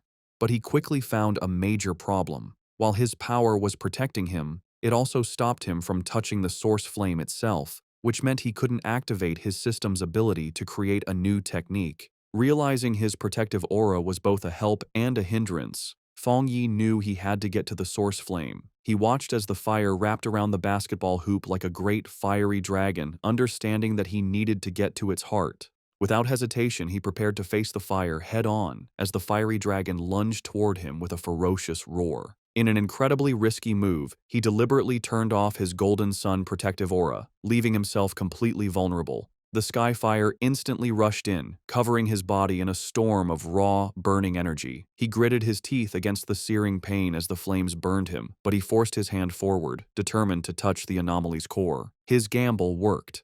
The moment his hand touched the source, his system activated, confirming it had detected the strong fluctuation of the Skyfire attribute. Despite the pain, a determined grin spread across his face. He was amazed at the Skyfire's power, noting its will was even stronger than the Desolation attribute he had recently gotten.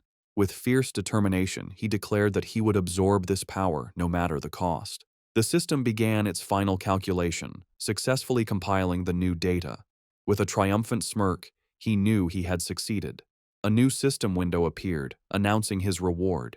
He had obtained the Skyfire attribute technique, the Nine Dragons Skyfire Sealing Art, a power designed to eliminate evil and seal all demons. As he mastered the new ability, the once wild flames became extensions of his will, wrapping around his arm like a tame dragon. The system confirmed that the compiled technique was now unlocked and ready for immediate use. As he focused his will, he began the final process of extracting the Skyfire attribute itself, absorbing its essence directly into his being. His eyes began to glow with a burning red light as fiery markings appeared on his face, a physical sign of his new power. With his hands clasped in a seal and his eyes burning with red energy, he prepared to unleash his newfound ability, calling out the name of the Nine Dragons Skyfire Sealing Art. As Fang Yi unleashed his new power, massive, glowing red chains erupted from his back, lashing out into the fire. Outside the fence, Ji Ruoyan and the principal watched in awe. Ji Ruoyan immediately recognized the energy signature, identifying it as a sealing aura. She remembered seeing a high-level military pioneer seal a forbidden land once before. While their methods were different, the powerful sealing aura was unmistakably similar. With a single command to shrink, Fang Yi commanded the chains to pull back. They pulled inward with immense force, gathering all of the wild sky fire and squeezing it into a single, tightly bound orb of pure energy. Floating in the air, Fang Yi held the chained ball of fire, the sealing process now complete. The sealed orb of fire then gently floated back down towards the basketball hoop. Fang Yi landed gracefully and explained the situation to the principal and Ji Ruoyan. He stated that he had temporarily sealed the Skyfire and told them not to unseal the playground or allow anyone near it for repairs. This, he explained, would at least stop the fire from spreading any further. The principal readily agreed, assuring him that the playground would remain sealed, adding that it wasn't a problem since the university had 7 or 8 others. Ji Ruoyan, however, watched Fang Yi with a silent, intense look, her expression hard to read. The principal, very impressed, remarked on how humorous Fang Yi was and offered any further help he might need. Ji Ruoyan, however, interrupted, telling the principal she needed to speak with Fang Yi about some things.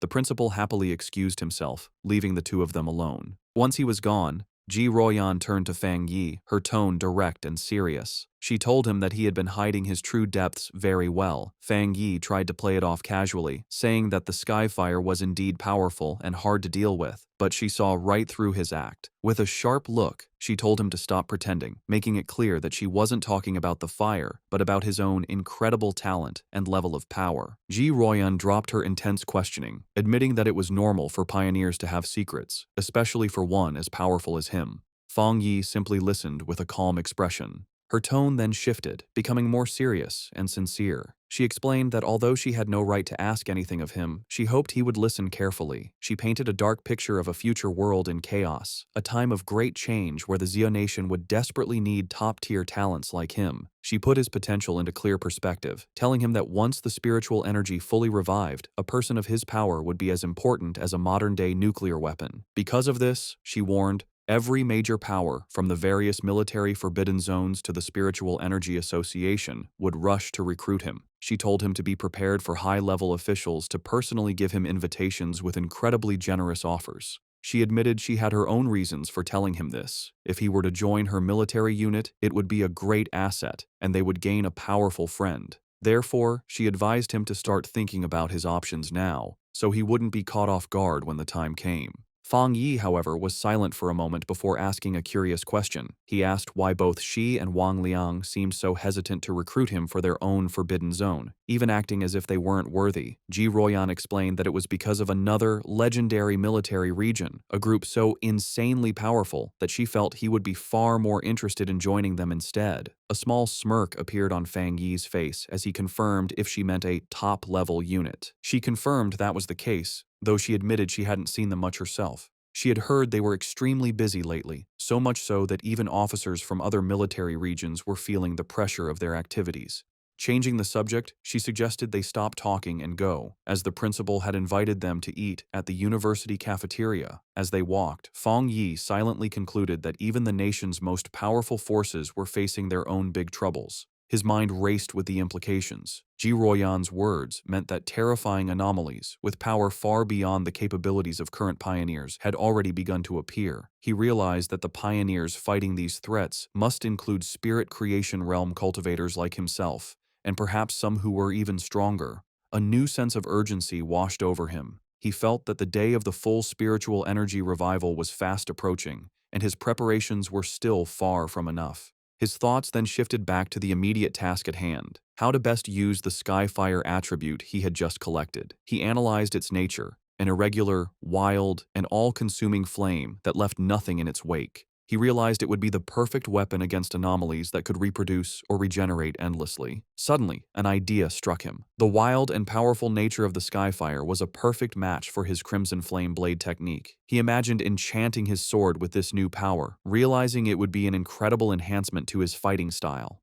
To test his new powers, Fang Yi heads to the back mountain, a place he often uses for training. When he arrives, he is surprised to find the path blocked by a large sign warning that the mountain is dangerous and entry is forbidden. He wonders who could have done this. He knows there haven't been any monsters in the area, and he doubts the military would have found his training spot so quickly. He concludes that the only group that would know his habits and do him such a favor would be the Spiritual Energy Cultivation Association. He realizes the association has gifted him this place as a private training ground, a way to win his favor. With a smile, he decides to accept their gesture. However, his thoughts are interrupted when his sharp senses detect an unwanted presence. He realizes an intruder has managed to sneak onto the mountain. Fang Yi senses a familiar aura, similar to the one he felt at the factory, though not as strong. Hidden among the trees, a monstrous, monkey-like creature with glowing red eyes watches him. Fang Yi notices the beast seems smart, as it hesitates and checks his strength instead of attacking blindly. With his sword already glowing with energy, he decides it's the perfect time for a show of power.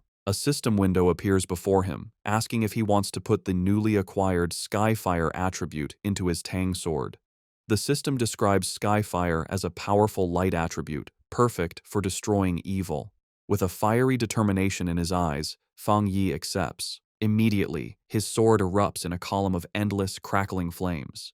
With an excited smirk, he looks forward to combining the endless power of Skyfire with his Crimson Flame Blade technique. He decides the mutant creature will be his first test subject. Fang Yi unleashes a massive firestorm on the monster. The creature is taken by surprise, its eyes widening in terror before it is completely covered by the storm of flames, screeching in pain. Standing in the middle of the flames he created, Fang Yi checks his new ability. He realizes the energy of his attack is now double, or even triple, what it was before, and most importantly, the flames do not harm him. He touches the blade of his sword, still covered in fire, and notes that it feels cool. Suddenly, he senses that the creature has survived the attack and is trying to escape. With a determined look, he decides to chase the intruder to see what it's capable of. Meanwhile, deep in the same forest, a young woman with curly red hair is doing a live stream from her phone, mounted on a selfie stick. She tells her viewers that she isn't a liar, but that she has always been incredibly lucky, and that amazing content just seems to find her. Her viewers are doubtful, with one commenter daring her to prove her luck by going to Chingcheng University to film the mysterious sky fire that everyone is talking about. Her confident broadcast is suddenly interrupted as her expression changes to one of pure shock. The monkey-like monster that escaped from Fang Yi leaps out of the woods and attacks her viciously. The force of the attack sends her phone flying, its screen cracking as it hits the ground, but the live stream continues. Through the cracked screen, her viewers see the monster pinning her to the ground, but they think it's just a fake fight with bad special effects. The streamer, however, is in real danger. She cries in terror as the monster holds her down, its paw covering her mouth. The creature opens its massive, fanged mouth, ready to deliver a deadly bite. Before it can strike, a massive blast of fiery energy shaped like a dragon's head hits the monster, sending it flying back. The streamer looks up in shock, saved at the last second. Her viewers are now blown away, not by the realism of the danger, but by what they believe are incredible fire dragon special effects. The sudden, dramatic turn of events causes her viewership to shoot up to over 13,000 people. Still terrified, the streamer looks over her shoulder, asking who is there. She scrambles to grab her phone from the ground.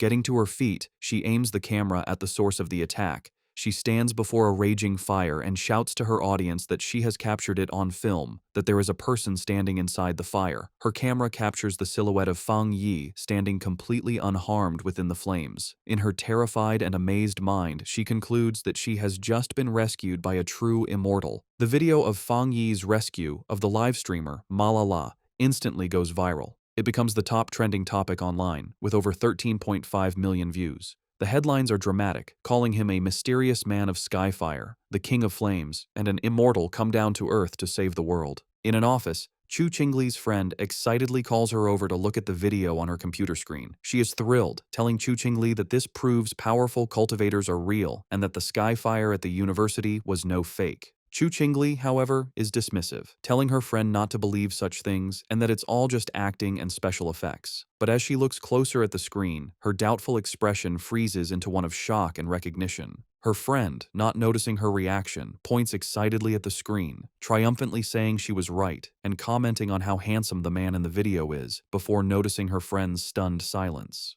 Internally, Chu Qingli is in turmoil. She desperately tells herself the video must be fake and that the figure only looks like Fang Yi. She reasons that if it were really him, he would have been burned to ash by such intense flames. Her denial then shifts to fear as she considers the possibility that it truly is him. She worries that he might use his new power to get revenge on her for their breakup, but she stubbornly resolves that she will never bow her head to him, no matter what. Elsewhere, the red-haired leader of Lin Yiyi's pioneer squad shows the same video to Yiyi on her phone. The leader asks if the man looks familiar, suggesting he's the same person who saved them from the monstrous vine. Yiyi agrees that he does, and then adds a stunning piece of information. She recently learned that a powerful master who broke through to the spirit creation realm lives in her neighborhood. She begins to wonder if her quiet cousin and this incredible pioneer could possibly be the same person. In yet another location, Zhang Xiaoya and a male pioneer from the lava cave incident also watch the video.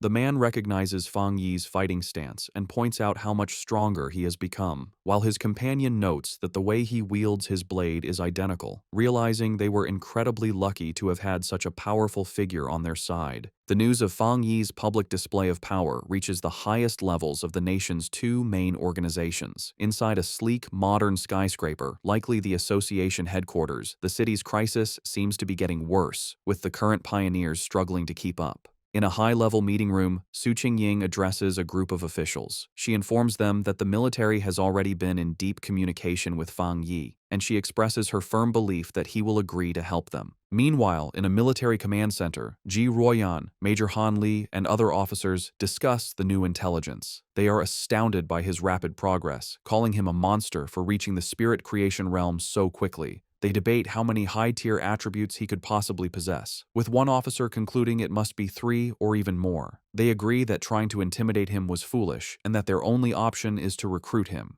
Major Han Li asks if the High Command has decided to approach him personally. Ji Royan confirms they have, but adds that the top brass is still hesitant to humble themselves, as all previous top-tier pioneers have come from within the military's own ranks. Taking charge, Major Han Li outlines their new strategy. He orders his subordinates to find out what new weapons or equipment Fang Yi might need and to provide him with information on suitable training locations as a gesture of goodwill. He also gives a crucial final command. The viral livestream video and all the rumors spreading from it must be properly managed and controlled. The entire spiritual energy circle in the Xia Nation has now turned its attention toward Fang Yi.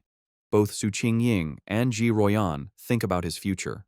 Su Qingying appears concerned about the immense pressure he now faces, while Ji Royan wears a slight, confident smile. Both women, leaders of their respective groups, eagerly await to see what this extraordinary young man will do next. In a quiet hospital room, a heart monitor beeps steadily. A mysterious woman with long purple hair sits by the bedside of an unseen patient, whom she calls her teacher. She speaks softly, telling the patient that the Xia Nation seems to have found a new hope. With the appearance of a person as powerful as Fang Yi, she adds, the chances of her teacher finally waking up have become a little higher. One day later, back at the apartment, Fang Yi is having breakfast and thinking about the previous day's events. He reflects on how the news of his battle in the back mountain went viral, all because a daring live streamer had managed to sneak into the restricted area for views. As he eats, he notes that the video has since been completely removed from the internet and the live streamer's account has been banned, correctly assuming it was the work of the military or the Spiritual Energy Association. His casual thoughts are suddenly interrupted as he realizes something is wrong.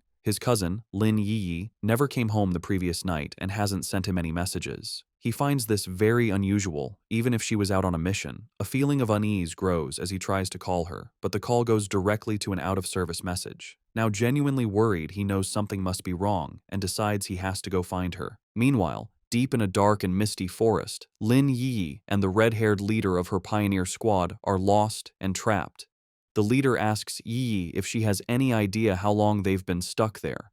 Yi estimates it's been about 10 hours, but she can no longer keep track. The red-haired leader, looking exhausted and bruised, apologizes greatly, blaming herself for dragging Yi into this mess. She admits she thought they were just investigating a strange phenomenon. As she speaks, she clutches her side in pain. Yi tells her to stop apologizing, insisting that it was her own lack of strength that was the problem. She urges her leader to stay alert and save what little energy they have left. As she tries to stay strong, her thoughts drift to the overwhelmingly powerful master she witnessed, wishing she had even a fraction of his power to save them. Their desperate conversation is cut short as a massive, shadowy monster with glowing red eyes and a menacing, spiky form appears in the fog directly behind them. The shadowy monster lunges from the fog, its claws aimed at the red-haired leader. Reacting with incredible speed, Lin Yi shoves her companion out of the way, shouting a warning. She then unleashes a blast of bright blue spiritual energy from her hand, creating a sharp blade of light that cleanly cuts off the attacking creature's head.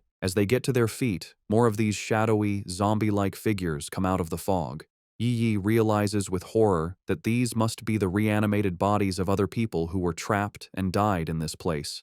After defeating one of the creatures, which dissolves into a puddle of black mist, Yi explains that the main monster is just playing with them, turning its victims into these strange puppets. The red-haired leader adds that their attacks have no real effect on the mist itself, and their spiritual energy is being drained quickly, all while the real enemy stays hidden. They soon realize they are trapped in some kind of illusion created by the monster, a swirling gray space where the creature seems unbeatable. It is a waiting game. The monster is just letting them get tired. A bead of sweat rolls down the leader's face as the seriousness of their hopeless situation sinks in. Suddenly, the sky above them tears open to reveal a single, massive, blood-red eye staring down at them. The leader screams Yi's name in terror. The eye is a gross, pulsating ball of flesh that begins to bubble and multiply, splitting into numerous smaller, slimy eyeballs. Angry and desperate, the red-haired leader lashes out, furiously chopping at the flying eyeballs and destroying several of them in a frenzy. Yi, however, senses a change in the creature's energy and warns her leader not to be careless, realizing that their enemy is finally losing its patience. The main eye then unleashes a powerful, concentrated blast of red energy. Yi manages to put up a crystal barrier just in time, but the force of the impact is huge. The barrier shatters, and Yi finds herself alone, surrounded by dozens of the glowing red eyes in the heavy darkness. She feels her hope fade, wondering if this is how she is going to die. Trapped in the monster's dark domain, Lin Yi is slowly being eaten by shadowy tendrils. She can no longer hear her leader's voice and realizes they have both been swallowed by the darkness. A wave of regret washes over her as she apologizes to herself for being overconfident, admitting she was wrong to think they could handle such a dangerous mission alone. As she accepts her fate, her mind wanders to the future she will never see, wondering what the world will be like after the full spiritual energy revival. With a final thought of despair, she laments that she will never see the magnificent era to come as she reaches out a hand, sinking into the abyss of glowing red eyes. Tears stream down her face as she closes her eyes, ready for the end. Just as all hope seems lost, a massive explosion of brilliant blue light erupts, tearing the darkness apart. A figure bursts through the shadows, radiating an immense aura of crackling blue energy. It is Fang Yi, his eyes glowing with power. He remarks to himself that he almost didn't make it in time. Yi stares in utter shock and disbelief, tears still fresh on her cheeks, as she recognizes her rescuer and gasps his name, identifying him as her cousin. With a powerful blast of divine thunder, Fang Yi completely shatters the monster's shadowy domain. He lands gracefully in the now clear forest, his hand still sparking with leftover electricity. He has saved both his cousin and her unconscious leader. Yi can only stare, her world turned upside down by the stunning revelation that her seemingly ordinary and lazy cousin is, in fact, an incredibly powerful pioneer. The battle is not over yet. The true form of the anomaly, a grotesque, multi-eyed, fleshy orb, appears from the shadows behind Fang Yi. Yi snaps out of her shock and desperately shouts a warning, telling him that the creature's main body is behind him. Fang Yi, however, is not worried. His hand ignites with the golden red energy of Skyfire as a confident smirk spreads across his face. He sees this as the perfect opportunity to test the effect of his new power on a dark attribute creature. He leaps into action, unleashing his Crimson Flame Blade technique. The attack, now strengthened by the inextinguishable power of Skyfire, completely engulfs the monster in a raging fire. The creature lets out a final, agonizing shriek as it is burned by the divine flames. In the aftermath, the red-haired leader slowly regains consciousness. She finds herself and Yi sitting safely on the ground, surrounded by a protective circle of fire. Confused and terrified, she asks Yi if they have died and been dragged to hell along with the monster. Yi, now much calmer, reassures her leader, telling her to look closely and that they are still alive. Still trying to process what has happened, the leader repeats Yi's words in disbelief before asking who saved them. Fang Yi casually walks towards his cousin and her leader, a small smile on his face as the protective flames die down. He tells them the problem is solved and, noticing the time, remarks that they must not have had breakfast yet. The red-haired leader stares at him, her eyes widening in sudden, dawning recognition. She springs to her feet, her expression one of pure excitement and awe. She points at Fang Yi, confirming that he is the one who saved them before in Yanghuo Town from the monstrous death vine. Fang Yi looks slightly surprised, thinking to himself that he was recognized so easily. Lin Yi is completely stunned by this new revelation. She asks her leader if she's saying that the powerful fire attribute master who saved them from the vine was also her cousin. The leader turns to Yi, equally shocked by the connection, and asks how this supermaster could possibly be her cousin, reminding Yi that she had described him as a completely ordinary person. Fang Yi can only scratch the back of his head with an awkward smile. The leader, still buzzing with excitement, grabs Yi's shoulders. She reminds her that this is the same savior who defeated the Desolation Vine with a single, incredible slash. Yi's mind races, trying to connect the dots. She realizes her cousin is indeed the high-level fire user, but she is still confused, as she just witnessed him use an incredibly pure and powerful thunder attribute to destroy the monster's dark mist. Her thoughts spiral as she fully grasps the implications. The immense power of both his fire and thunder abilities means he is a super genius with dual high-grade attributes. Then, another, even more shocking realization hits her as she remembers the immense spiritual disturbance in her neighborhood, the one that signaled a breakthrough to the legendary spirit creation realm.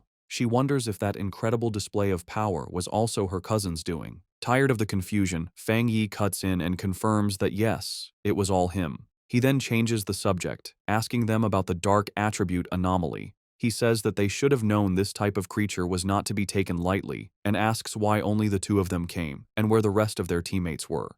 The red-haired leader explains that their other teammates were unavailable. One was sick and grounded at home, while another was on a more difficult mission, clarifying that their squad doesn't always operate as a full unit. Yi Yi then admits it was her own fault, confessing that she had become reckless after her recent breakthrough and wrongly believed she could handle the mission alone. Fang Yi listens, his expression thoughtful. He recalls the infighting he witnessed within their team before. He notes that the leader, who had been openly critical of her teammates, is now defending them to an outsider. He sees her loyalty, and he knows his smart cousin has likely sensed the team's instability as well. With his identity now revealed to two people he feels he can trust, he makes a proposition. He turns to his cousin and her friend and asks if they would like to form a team with him. Both women are stunned into silence for a moment before the red-haired leader erupts with joy. She clasps her hands together, overjoyed at the prospect of teaming up with such a powerful master and exclaiming that she is incredibly lucky to benefit from Yi Yi's connection. Yi Yi, however, is having a more profound realization. She understands that a pioneer as powerful as her cousin must have known her secret all along and had been quietly watching over her. The thought that on this difficult and lonely path of cultivation, she has a reliable and powerful family member helping her without asking for anything in return brings her an overwhelming sense of happiness and relief. A single tear of gratitude rolls down her cheek. Wiping it away, she flashes a bright, happy smile and a peace sign at her cousin, thanking him greatly and promising to make him 2 extra eggs for dinner. Just then, Yi Yi's phone buzzes with a notification. She announces that Sister Jiaolan, the mysterious and powerful member of their pioneer group, has just posted a new mission. The message is an alert for a high-risk collection task in a place called the Extreme Dark Zone, which is explicitly stated to be related to the dark attribute. Jiaolan's message ends with a stern warning for everyone to think very carefully before signing up. Fang Yi asks if they know about this zone. Yi Yi explains that it is a border area that is strictly forbidden by the Xia nation. The dark attribute energy there is so overwhelmingly powerful that most pioneers make it a point to avoid the area entirely. She adds that most of the strange anomalies that have been appearing in their city are actually energy leakages from this forbidden zone. Because of the extreme danger, even the government has been unable to explore it deeply, as past attempts have resulted in severe accidents. Intrigued, Fang Yi suggests they should give it a try and asks Yi Yi to message Jiaolan for more specific details about the mission's content.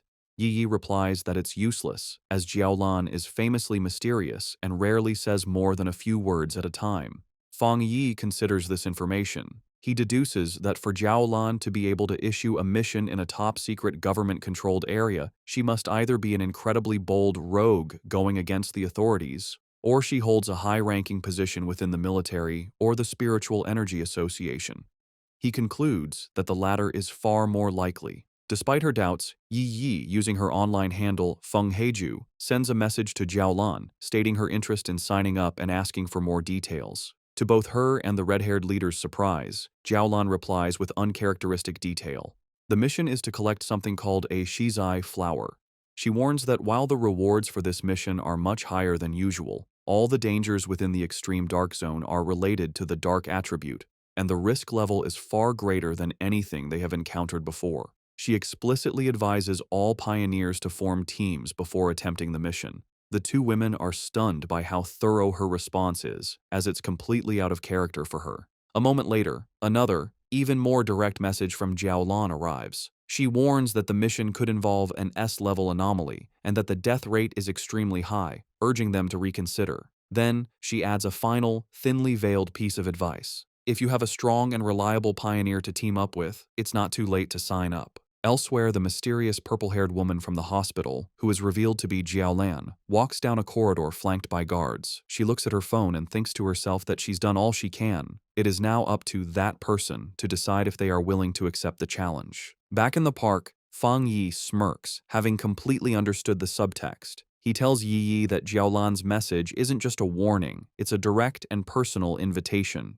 He translates the hidden meaning, "I know who you are. I know a pioneer of your caliber would be interested, and I'm daring you to come." Fang Yi realizes with certainty that this entire mission posting was aimed directly at him. Looking out at a vision of the dark and desolate landscape of the extreme dark zone, he finds the prospect interesting and decides he will indeed be making a trip there. Lin Yiyi, using her online name Feng Heju, officially accepts the mission, telling Jiaolan that her team has 3 people. The scene changes to a hospital waiting area, where Jiaolan is walking with 2 female helpers. One of them is worried about the small size of the team that just signed up. Jiaolan, however, is calm and confident. She says that if he is a pioneer that the Xia nation can truly trust, he will come. The helper asks more, worrying about what will happen to the other pioneers if he doesn't show up. Jiaolan simply replies that if he doesn't come, then it means their fates were not meant to be. As they walk, a smirk appears on Jiaolan's lips. She asks her helpers if they really believe the purpose of a mission to collect the Shizai flower is to send powerful pioneers to their deaths. She explains that the true goal of this incredibly dangerous task is the exact opposite of what it seems. A vision reveals what the flower is. It blooms from a dark, evil pool, fed by the bodies and souls of fallen pioneers. Jiaolan says that getting this flower is a necessary step to strengthen the nation, as it is the only way to save even more pioneers in the long run. The reason for this mission, she explains, is to protect both the future main strength of the Xia nation, represented by the new generation of pioneers like Fang Yi and his team, who are shown traveling to the mission on a subway, and to revive the top-tier fighting force that has already died in battle. They arrive at the hospital room of her teacher, the comatose elderly man. Holding his hand, she repeats their goal. They must get more Shizai flowers at any cost. She reveals his identity and the great importance of their mission. Her teacher is the only pioneer in the entire Xia nation to have reached the legendary Jinggang realm, and the Shizai flower is the only thing that can wake him from his coma. Jiaolan explains the huge strategic value of such a person. After the full spiritual revival, a Jinggang realm powerhouse is like a modern-day nuclear weapon, making him the nation's greatest asset in talks with other countries. From her point of view, sacrificing a few pioneers or even entire squads is a worthy price to pay for his return. Her helper, however, gets concerned for Jiaolan's own well-being, telling her that while the mission is important, her health is too. The comment causes a dark reaction. Jiaolan's face darkens as she repeats the words, "My health is important." She suddenly explodes with rage and sadness, shouting that her life is indeed important, but only because it was a gift, paid for by the lives of her fallen comrades who died to save her. She clutches her head, hit with a sudden intense pain, a physical sign of her trauma. After a moment, she calms down and apologizes for her outburst. One of her helpers asks if her headache is acting up again. Jiaolan dismisses their concern, saying it's not yet time for her medicine. A vision of her former happy team flashes in her mind, and she looks away with a sad, tired expression, murmuring that it's all in the past. The story flashes back to a traumatic memory from Jiaolan's past. In a dark, empty landscape, a voice screams for the sword-wielding squad to leave immediately. A younger Jiaolan kneels among the bodies of her fallen comrades as her dying captain tells her the mission to get the Shizai flower is now in her hands. As she trembles in despair, thinking of her teacher and her country, she realizes the extreme dark zone is a truly unforgiving place. She screams in protest, refusing to leave her captain. In his final moments, the captain places his hand on hers, transferring his spiritual energy to her. He tells her he hopes their powers will be of use to her and pleads with her to make it back alive. Back in the present, Jiaolan stands in the hospital, thinking about that tragic day. She reveals the bitter irony of her team's sacrifice. They gave her their power, but they didn't know that a Shizai flower is useless if it is touched by blood or not picked perfectly whole, meaning their mission failed even as they saved her life. Later, after a long journey, Fang Yi's new team arrives at the empty outskirts of the extreme dark zone.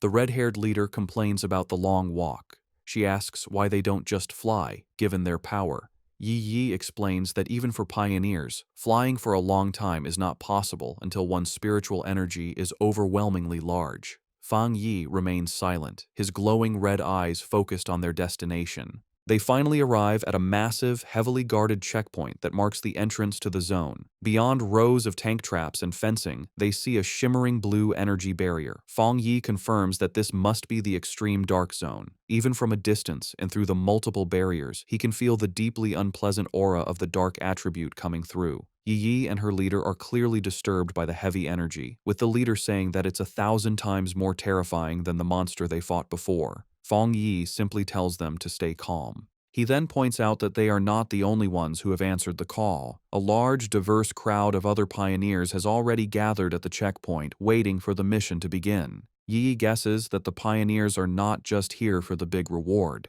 She explains that the dark attribute is known to be very difficult to deal with, ruthless, and naturally hostile to humans. However, with the increasing number of violent dark attribute monsters appearing in the cities, pioneers have realized they can no longer afford to ignore the source of the problem. Many have come here to face the threat directly and find a way to fight back. The red-haired leader agrees with her logic, and Fang Yi looks on with a slight smile, impressed by his cousin's sharp mind. The scene shows the various wild pioneers, each with unique gear and styles, all waiting for the gates to open. As they wait, Fang Yi explains his reason for taking on such a dangerous mission. He says that he has already faced dark attribute monsters twice before.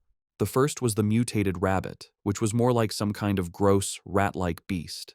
The second was the serpent and its rat-like partner, Candle Knight, a smart pair that worked together to lure and trap pioneers, a mission that nearly wiped out an entire squad from the Spiritual Energy Association. He explains that the most important detail, as his cousin Yiji correctly pointed out, is that these creatures seem to be cleverly and purposely bypassing the military defenses at the city's borders. He suspects they are using some unknown method to get into urban areas, and these incidents have happened so often that they can no longer be ignored. The situation has become so bad that if they don't face the source, the cities will eventually be overrun.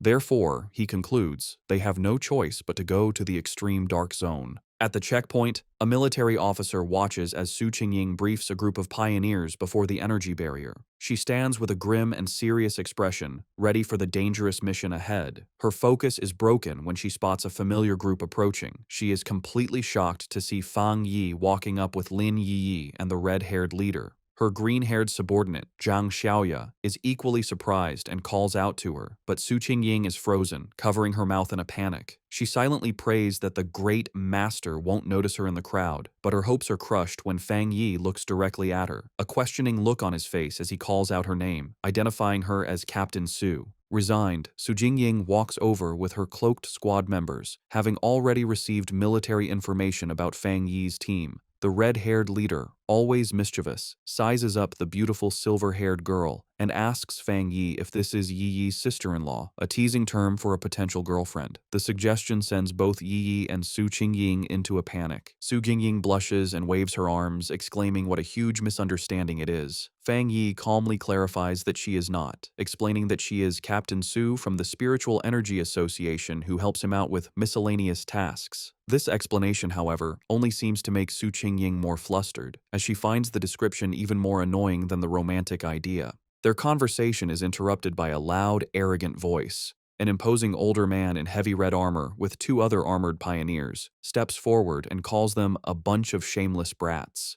He complains loudly that the new generation of pioneers is younger and more disrespectful, not even greeting their elders. He scolds them for talking casually in such a dangerous place. He finishes with a sarcastic comment, saying he hopes they can all rely on each other inside the extreme dark zone. The red-haired leader gets angry, but Yi Yi holds her back, trying to calm the situation. Fang Yi calmly steps between them, signaling for his teammate to calm down. Not intimidated, the red-haired leader points a finger at the arrogant man, telling him to mind his own business and warning him that it's anyone's guess who will be scared to death inside. The man's expression turns into an angry glare. Just then, the sound of an approaching vehicle breaks the tension. The man smirks, seeing that their car has arrived. A large armored transport with police lights pulls up, and its back doors open. The mysterious Jiaolan steps out, and her presence immediately gets the attention of every pioneer there. The crowd gasps, recognizing the infamous Sister Jiaolan. She walks forward with an air of authority, with her guards on either side as the pioneers murmur in awe, wondering who she is to deserve such a grand entrance. Fang Yi watches her approach and figures out her purpose. She is the one who will open the gate for them. Jiaolan stands before the massive, crackling blue energy barrier. She raises her hand, gathering a swirl of pure energy until a glowing blue symbol forms in her palm. With a powerful push, she shoves the symbol forward, and the huge energy barrier tears open, revealing a dark path into the forbidden zone. With the gate now open, the S-Class mission has officially begun. With the huge energy barrier torn open, Jiaolan stood before the dark portal, with red and black energy whipping around her. She announced that the pioneers could now enter but gave them one last, important warning. The Shizai flowers they were sent to get had to be perfectly whole and must not be touched by human blood. She said that if the flowers didn't meet these rules, there would be no reward, and with that, she told them to start. The large group of pioneers began to walk into the scary portal. As they walked, a member of the arrogant pioneers group grumbled to his leader, complaining that Jiaolan was sending them to their deaths without going in herself. The arrogant pioneer's teammate told him to be quiet, reminding him that if they died, the government would pay a lot of money to their families. As Fang Yi's group watched the others enter, Su Qingying analyzed the strength of the various teams for him. She identified the arrogant pioneer as a one-star spirit creation realm cultivator, the same level as Fang Yi. She also noted that there were several other powerful people who were hiding their auras, making them hard to judge, while the rest were solid pioneers at the 1-star or 3-star Ghost Axe realm. She concluded that the teams were all about equal in strength. Fang Yi was surprised to hear that the arrogant man was also at the spirit creation realm, as he hadn't sensed a high level of spiritual energy from him. He thought to himself that the mission must be very difficult to have attracted so many elite teams. Back outside, one of Jiaolan's helpers gave her a final report from a tablet. She confirmed that a total of 37-star Ghost Axe Pioneers, 7 1-star Ghost Axe Pioneers, and 3 1-star Spirit Creation Pioneers had entered. The mission involved monsters ranging from B level to S level in danger. Jiaolan calmly told her helper to get the monitoring equipment ready, assuring her that she was prepared. Inside the portal, the pioneers found themselves in a deserted, dark, and misty place filled with dead trees. As Fang Yi's group stepped into the extreme dark zone, they were immediately surrounded by shadowy black tendrils of energy. Fang Yi warned everyone to stay close, explaining that the overwhelming dark attribute in the area would block their vision and that they could easily get separated and lost. His warning was followed by the red-haired leader suddenly kneeling over, feeling sick. She apologized, saying she couldn't stop herself from throwing up. Su Qingying calmly went to her side and told her it was a normal reaction. She explained that the terrible smell was a mix of rotting bodies and brain fluid, a scent that most people couldn't handle. She then pointed to another group of pioneers in the distance who were also on the ground, vomiting from the bad air, showing that even those of similar strength were affected. Su Qingying continued to explain that the dark attribute was a natural counter to pioneers, acting as a form of pollution that weakened them. She also warned that the monsters in this zone were extremely active. Fang Yi listened closely as she explained the known threats. She explained the official monster classifications. B-level monsters were a threat to pioneers of the same level. A-level monsters were powerful enough to attract spirit creation realm cultivators, like the extreme dark zone itself. And S-level monsters were disaster-class threats, powerful enough to challenge even those at the legendary Jinggong realm. However, she added a final grim warning. The dark attribute in this zone acted as a power-up for the creatures. A monster that would normally be a B-level threat would be at least an A-level threat inside this zone. The red-haired leader expressed her surprise at this new information. Lin Yiyi, worried, asked Su Qingying if she and her team were unaffected by the pollution. Su Qingying chuckled, explaining that she was not affected because she and her team were used to dealing with similar monsters and were not bothered by the smell. She also revealed that she had recently broken through to the 3-star Ghost Axe realm and was working hard to evolve her water attribute into an ice attribute. Lin Yi then spoke up, addressing Su Qingying. She noted that since they were both at the same level, she wondered if she also felt her spiritual energy being heavily suppressed, even more so than during her previous missions.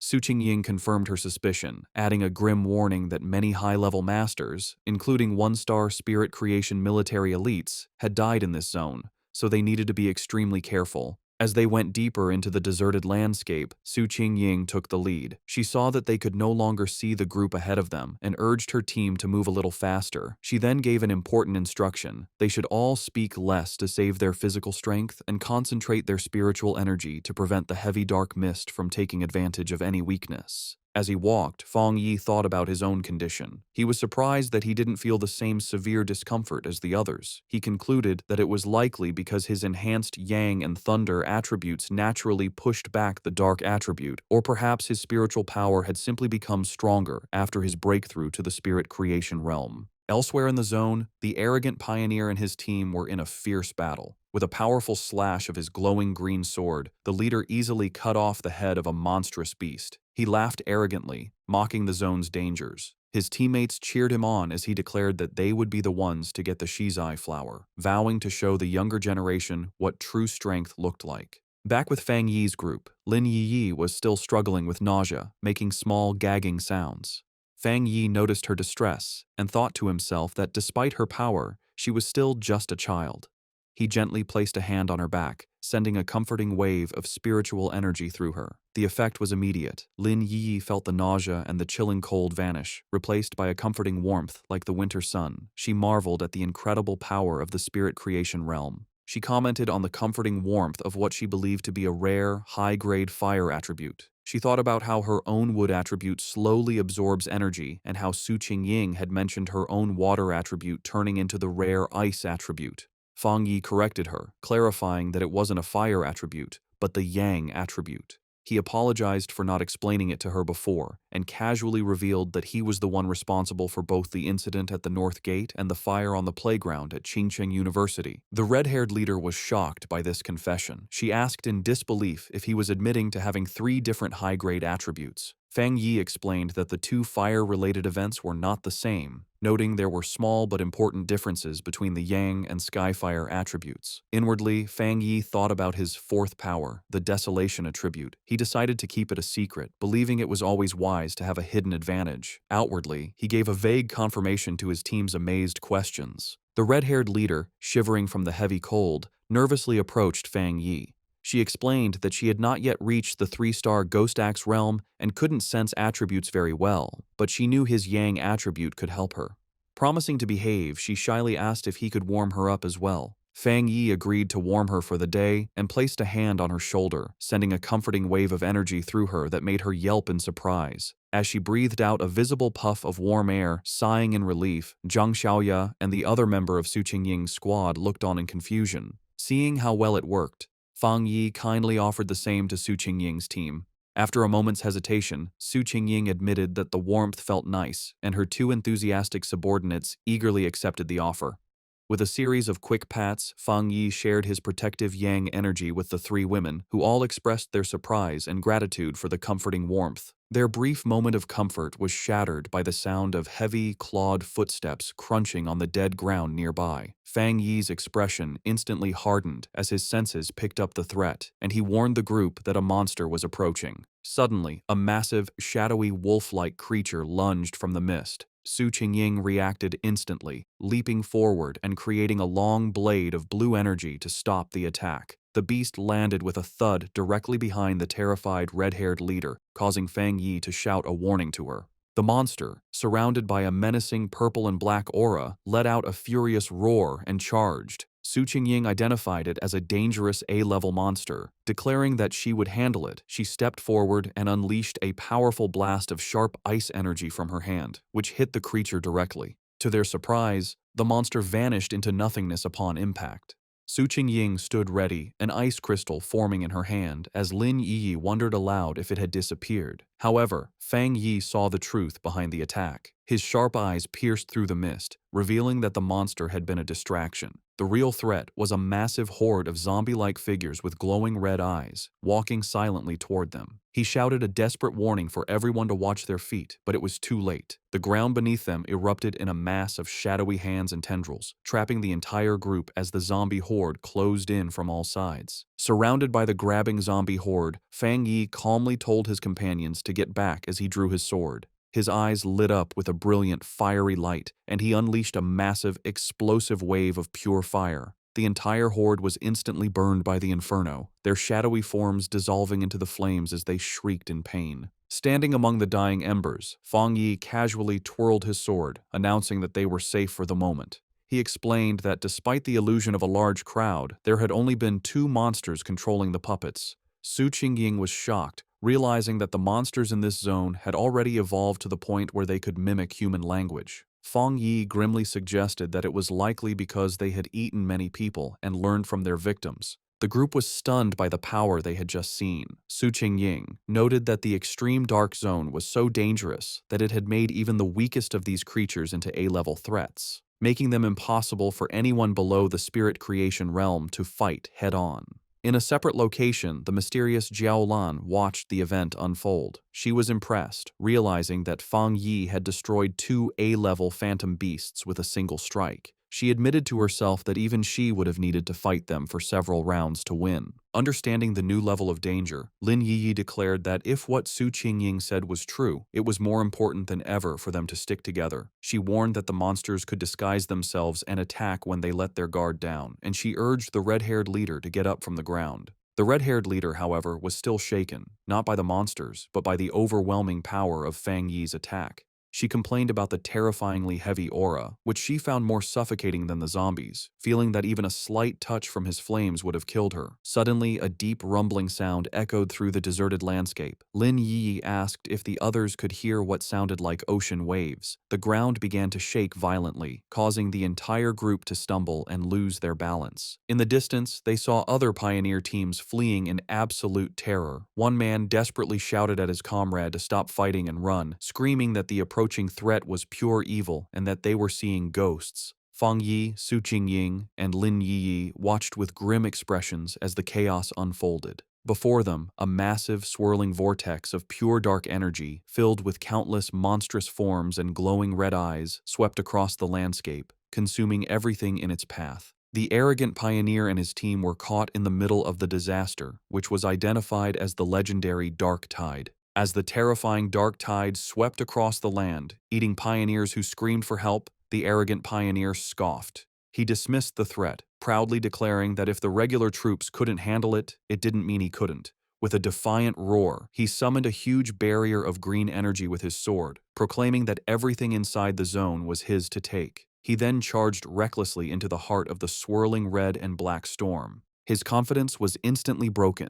The moment he entered the tide, he was covered by its suffocating dark tendrils. He realized with horror that the monsters inside were far more powerful than he could have ever imagined, far beyond A level or even S level. Full of terror, he knew he couldn't let himself be caught, but it was already too late. He and many other pioneers were swallowed by the overwhelming darkness, their screams echoing as they were pulled into the deep. From a safe distance, Fang Yi's group watched the horrifying sight. The red-haired leader, shaken, wondered if the others were all dead and if they had any chance of escaping. Lin Yiyi asked Su Qingying to explain what the dark tide was. Su Qingying grimly described it as the ultimate form of the dark attribute, a tide of pure corruption that ate everything in its path, including other monsters. She was confused and terrified, explaining that their mission was supposed to have been planned to avoid the Day of the Tide, and she feared that all the pioneers who had gone ahead were now gone. Lin Yi remembered hearing about the dark tide on pioneer forums, where it was described as a force that could destroy an entire city.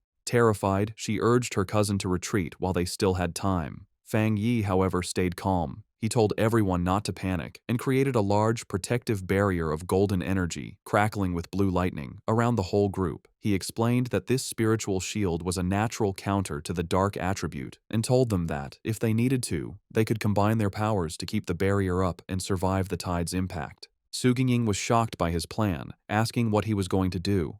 She warned him that the dark tide was a concentrated state of the dark attribute and that their combined power couldn't possibly stop it, reminding him that the powerful spirit creation pioneer had just been swallowed whole. Fang Yi was not bothered. With his sword erupting in golden flames and his other hand sparking with blue lightning, he confidently declared that he would go and destroy it. Before anyone could react, he leaped forward, becoming a streak of pure fire and lightning that shot directly toward the massive wave of darkness. His teammates could only watch in stunned disbelief, with Su Qingying wondering if he really meant to destroy the dark tide itself. He plunged into the heart of the storm, his light cutting a path through the swirling chaos. Inside the eye of the tide, Fang Yi floated calmly, completely unharmed inside a protective golden aura as the monstrous dark energy swirled around him.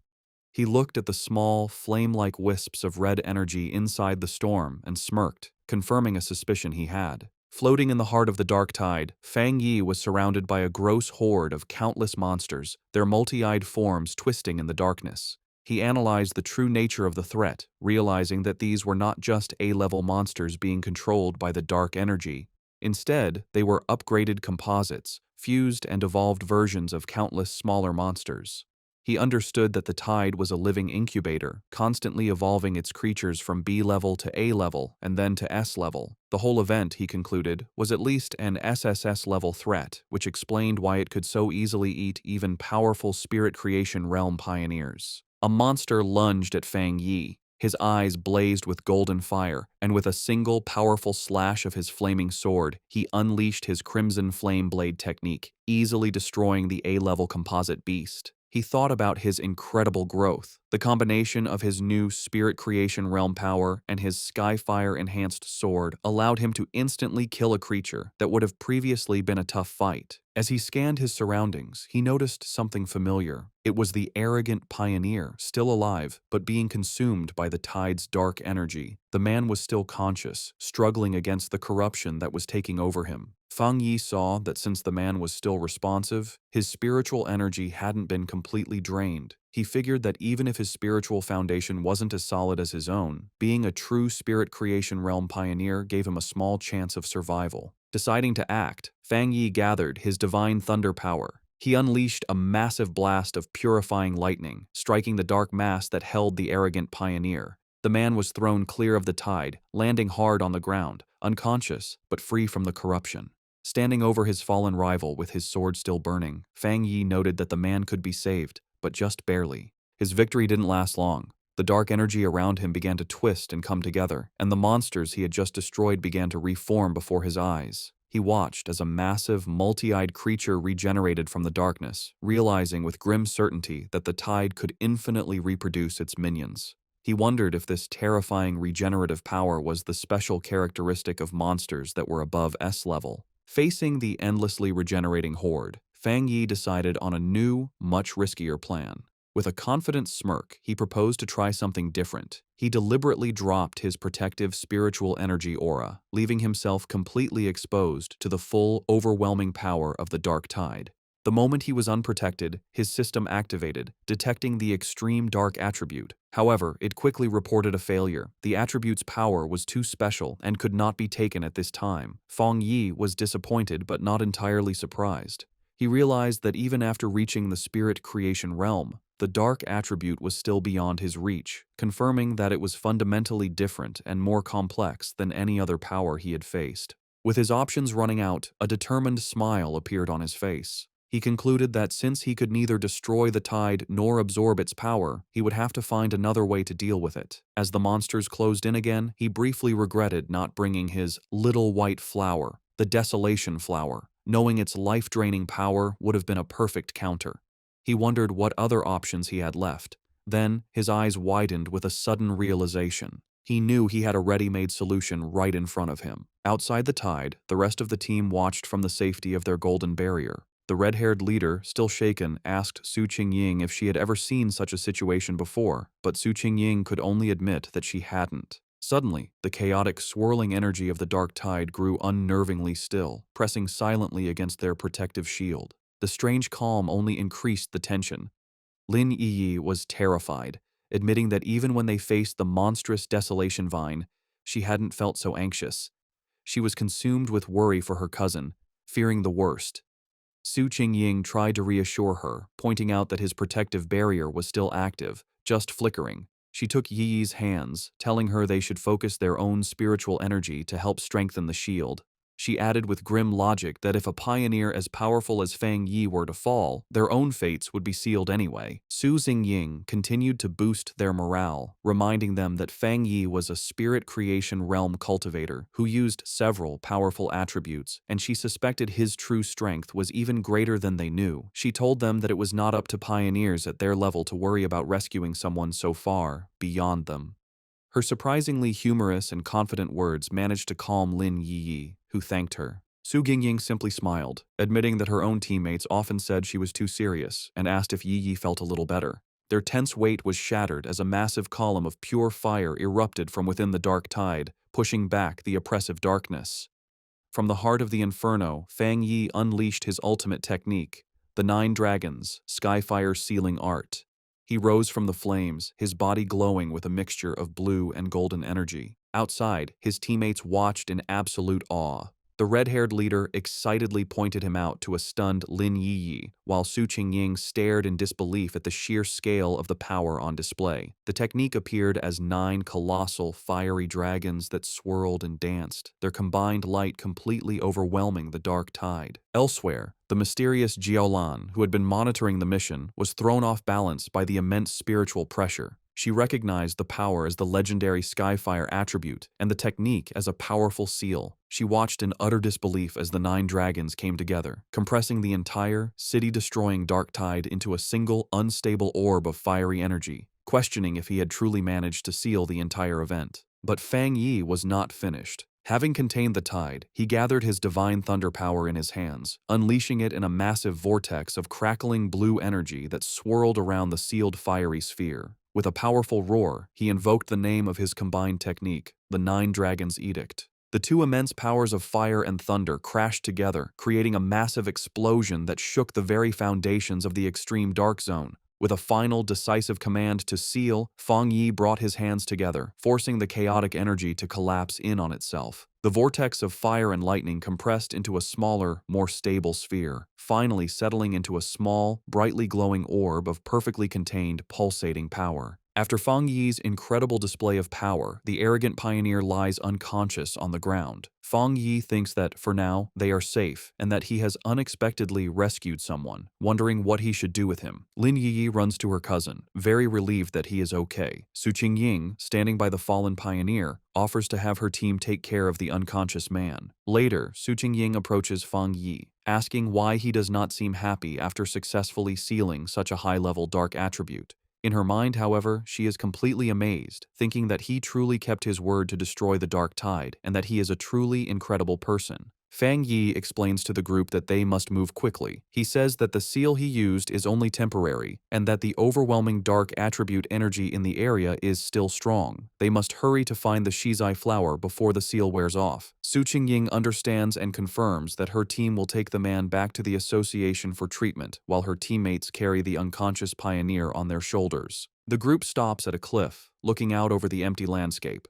Su Qingying realizes that none of the other pioneers who went ahead made it out, sadly concluding that they were all eaten by the dark attribute, as not a single trace of them remains. The red-haired leader mourns how people who were alive just moments ago have completely vanished. Fang Yi, for his part, thinks that maybe he is cold-blooded, but he feels relieved that he didn't have to watch them die. As they approach a scary dark pool, Fang Yi takes command. He tells Lin Yi and the others to go ahead with Su Qingying's team, explaining that this pool is now the most dangerous thing and it's better for him to stay behind to protect them. The group agrees and moves forward. When he is left alone, standing on a rocky ledge, a system window appears before Fang Yi, telling him that it has detected a new, strong fluctuation of the dark attribute. Immediately, a powerful vortex of purple and black energy erupts from the ground around him. The system confirms that the detection was successful and announces that it is activating its ultimate computing power to begin writing a new technique. Fang Yi is lifted into the air, his arms outstretched, as huge pillars of pure dark energy rise around him. The system declares that the writing process has been successful, and Fang Yi's eyes snap open, now glowing with a menacing purple light, filled with the essence of the power he has just mastered. A system window confirms his new acquisition. He has obtained the Dark Attribute Technique, the Limitless Dark World. The system explains that this ability allows him to create a sealed space of dark mist, inside which spiritual energy is massively weakened. Fang Yi thinks about his new power, recognizing the dark world as a special domain he can control. He understands the huge strategic advantage this gives him. The corrosive effect of his new power will drain his enemies' spiritual energy and slow their ability to refill it. He imagines himself rising over a sea of desperate hands.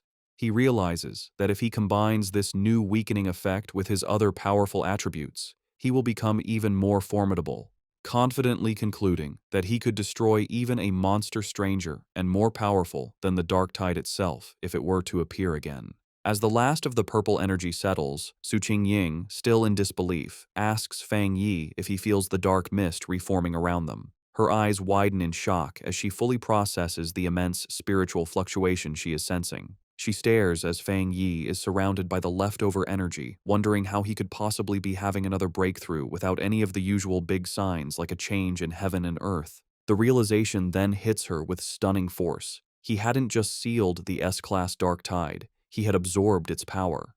She finds the very idea ridiculous and unbelievable. In the early days of the spiritual revival, all pioneers knew that the dark attribute was the most terrifying power, born from the collective negative emotions and deep-seated evil of all living things. Because of this, absorbing its power is strictly forbidden by the government. A flashback shows a failed official experiment where researchers tried to purify the dark attribute but paid a painful price, leading to it being classified as a uniquely dangerous monster. The power of these dark monsters can range from D to S-class, but even the weakest can overwhelm early pioneers, let alone the absolute S-class threat of the dark tide, which could eat even spirit creation realm cultivators with ease. Another flashback reveals the fate of a 3-star Ghost Axe pioneer who, before the ban, tried to absorb the energy from a mere sea-level monster. He was driven mad by the backlash, suffering from skin decay and a mental collapse, and remains in a psychiatric hospital to this day. Back in the present, the chaotic dark energy goes down, receding back into Fang Yi as he lets out a quiet breath. He calmly calls out into the empty, misty landscape, stating that whoever has been watching them for a long time can come out now. His red eyes scan the area with a sharp, knowing gaze. From the mist, Jiaolan emerges. She confirms that if she is not mistaken, Fang Yi was the one who single-handedly sealed the dark tide. Su Qingying is stunned by her sudden appearance, gasping her name in disbelief. Jiaolan floats down, landing before Fang Yi and asking what he was just doing, specifically questioning if he was absorbing the dark attribute. Fang Yi calmly confirms that he was. The directed mission sends another wave of shock through Su Qingying. In a swift and shocking motion, Jiaolan draws a pistol and aims it directly at Fang Yi's head. The red-haired leader shouts Jiaolan's name, demanding to know what she is doing, while she and a terrified Lin Yi can only watch in confusion and fear. Su Qingying immediately leaps into action, placing herself between Jiaolan and Fang Yi and blocking the gun with her arm. She confronts Jiaolan fiercely, reminding her that if she recalls correctly, Fang Yi is the military's highest priority recruitment target. She then challenges Jiaolan, pointing out that the association had also wanted to recruit him before the military intercepted him, and demands to know the meaning of this hostile action. Ignoring Su Qingying's defense, Fang Yi calmly places a hand on her shoulder and addresses Jiaolan directly. He finds it strange, asking if their mission wasn't to find the Shizai flower. He points out that while she seems eager to complete the mission, she also appears very unhappy that they did not die there. Jiaolan remains silent, her expression unreadable as she continues to aim her weapon, the light glinting off the barrel. The red-haired leader, however, is not so calm.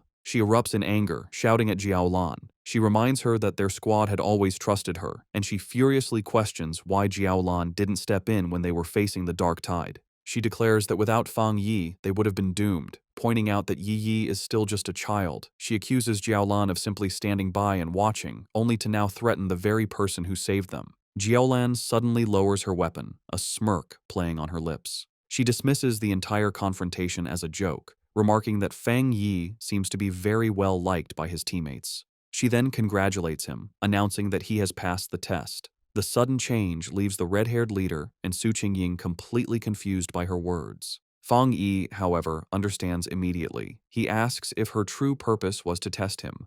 Jiaolan confirms his suspicion, explaining that because of his incredible talent and strength, she didn't want to rely on cold, impersonal data. Instead, she wanted to see for herself what kind of person he truly was. She then turns to address the red-haired leader's earlier accusation. She explains that she didn't step in because pioneers must follow the harsh rules of this new world. She states that this is their shared fate, a life where fortune and disaster can change in an instant. However, she tells them they are lucky to have a trustworthy and powerful person protecting them. She asks if they have noticed that no other monsters have dared to attack them since the tide was defeated, explaining that the creatures are terrified of the power Fang Yi displayed. Fang Yi looks on with a grim expression, agreeing with her assessment. He adds that the dark tide itself follows the same principle. It bullies the weak and fears the strong. With the test concluded, Jiaolan offers to lead them to the Shizai flower, stating that she knows the area better than they do. As they follow, Su Qingying whispers to Fang Yi,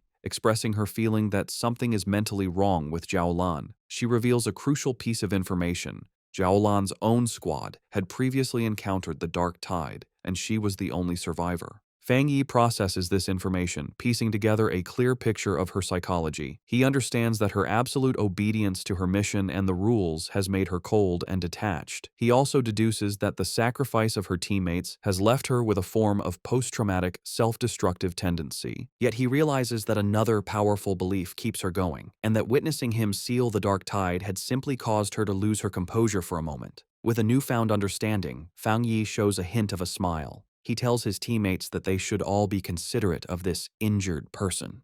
The red-haired leader asks if Jiaolan is injured. Fang Yi, observing her closely, confirms that she is. He explains to his team that her spiritual barrier is severely damaged, estimating that while she has the power of a 2-star spirit creation realm cultivator, her protective aura has dropped by at least 2 levels. A visual of her crumbling spiritual energy confirms his assessment, indicating she has suffered a significant internal injury. She even stumbles slightly as she walks, a clear sign of her weakened state.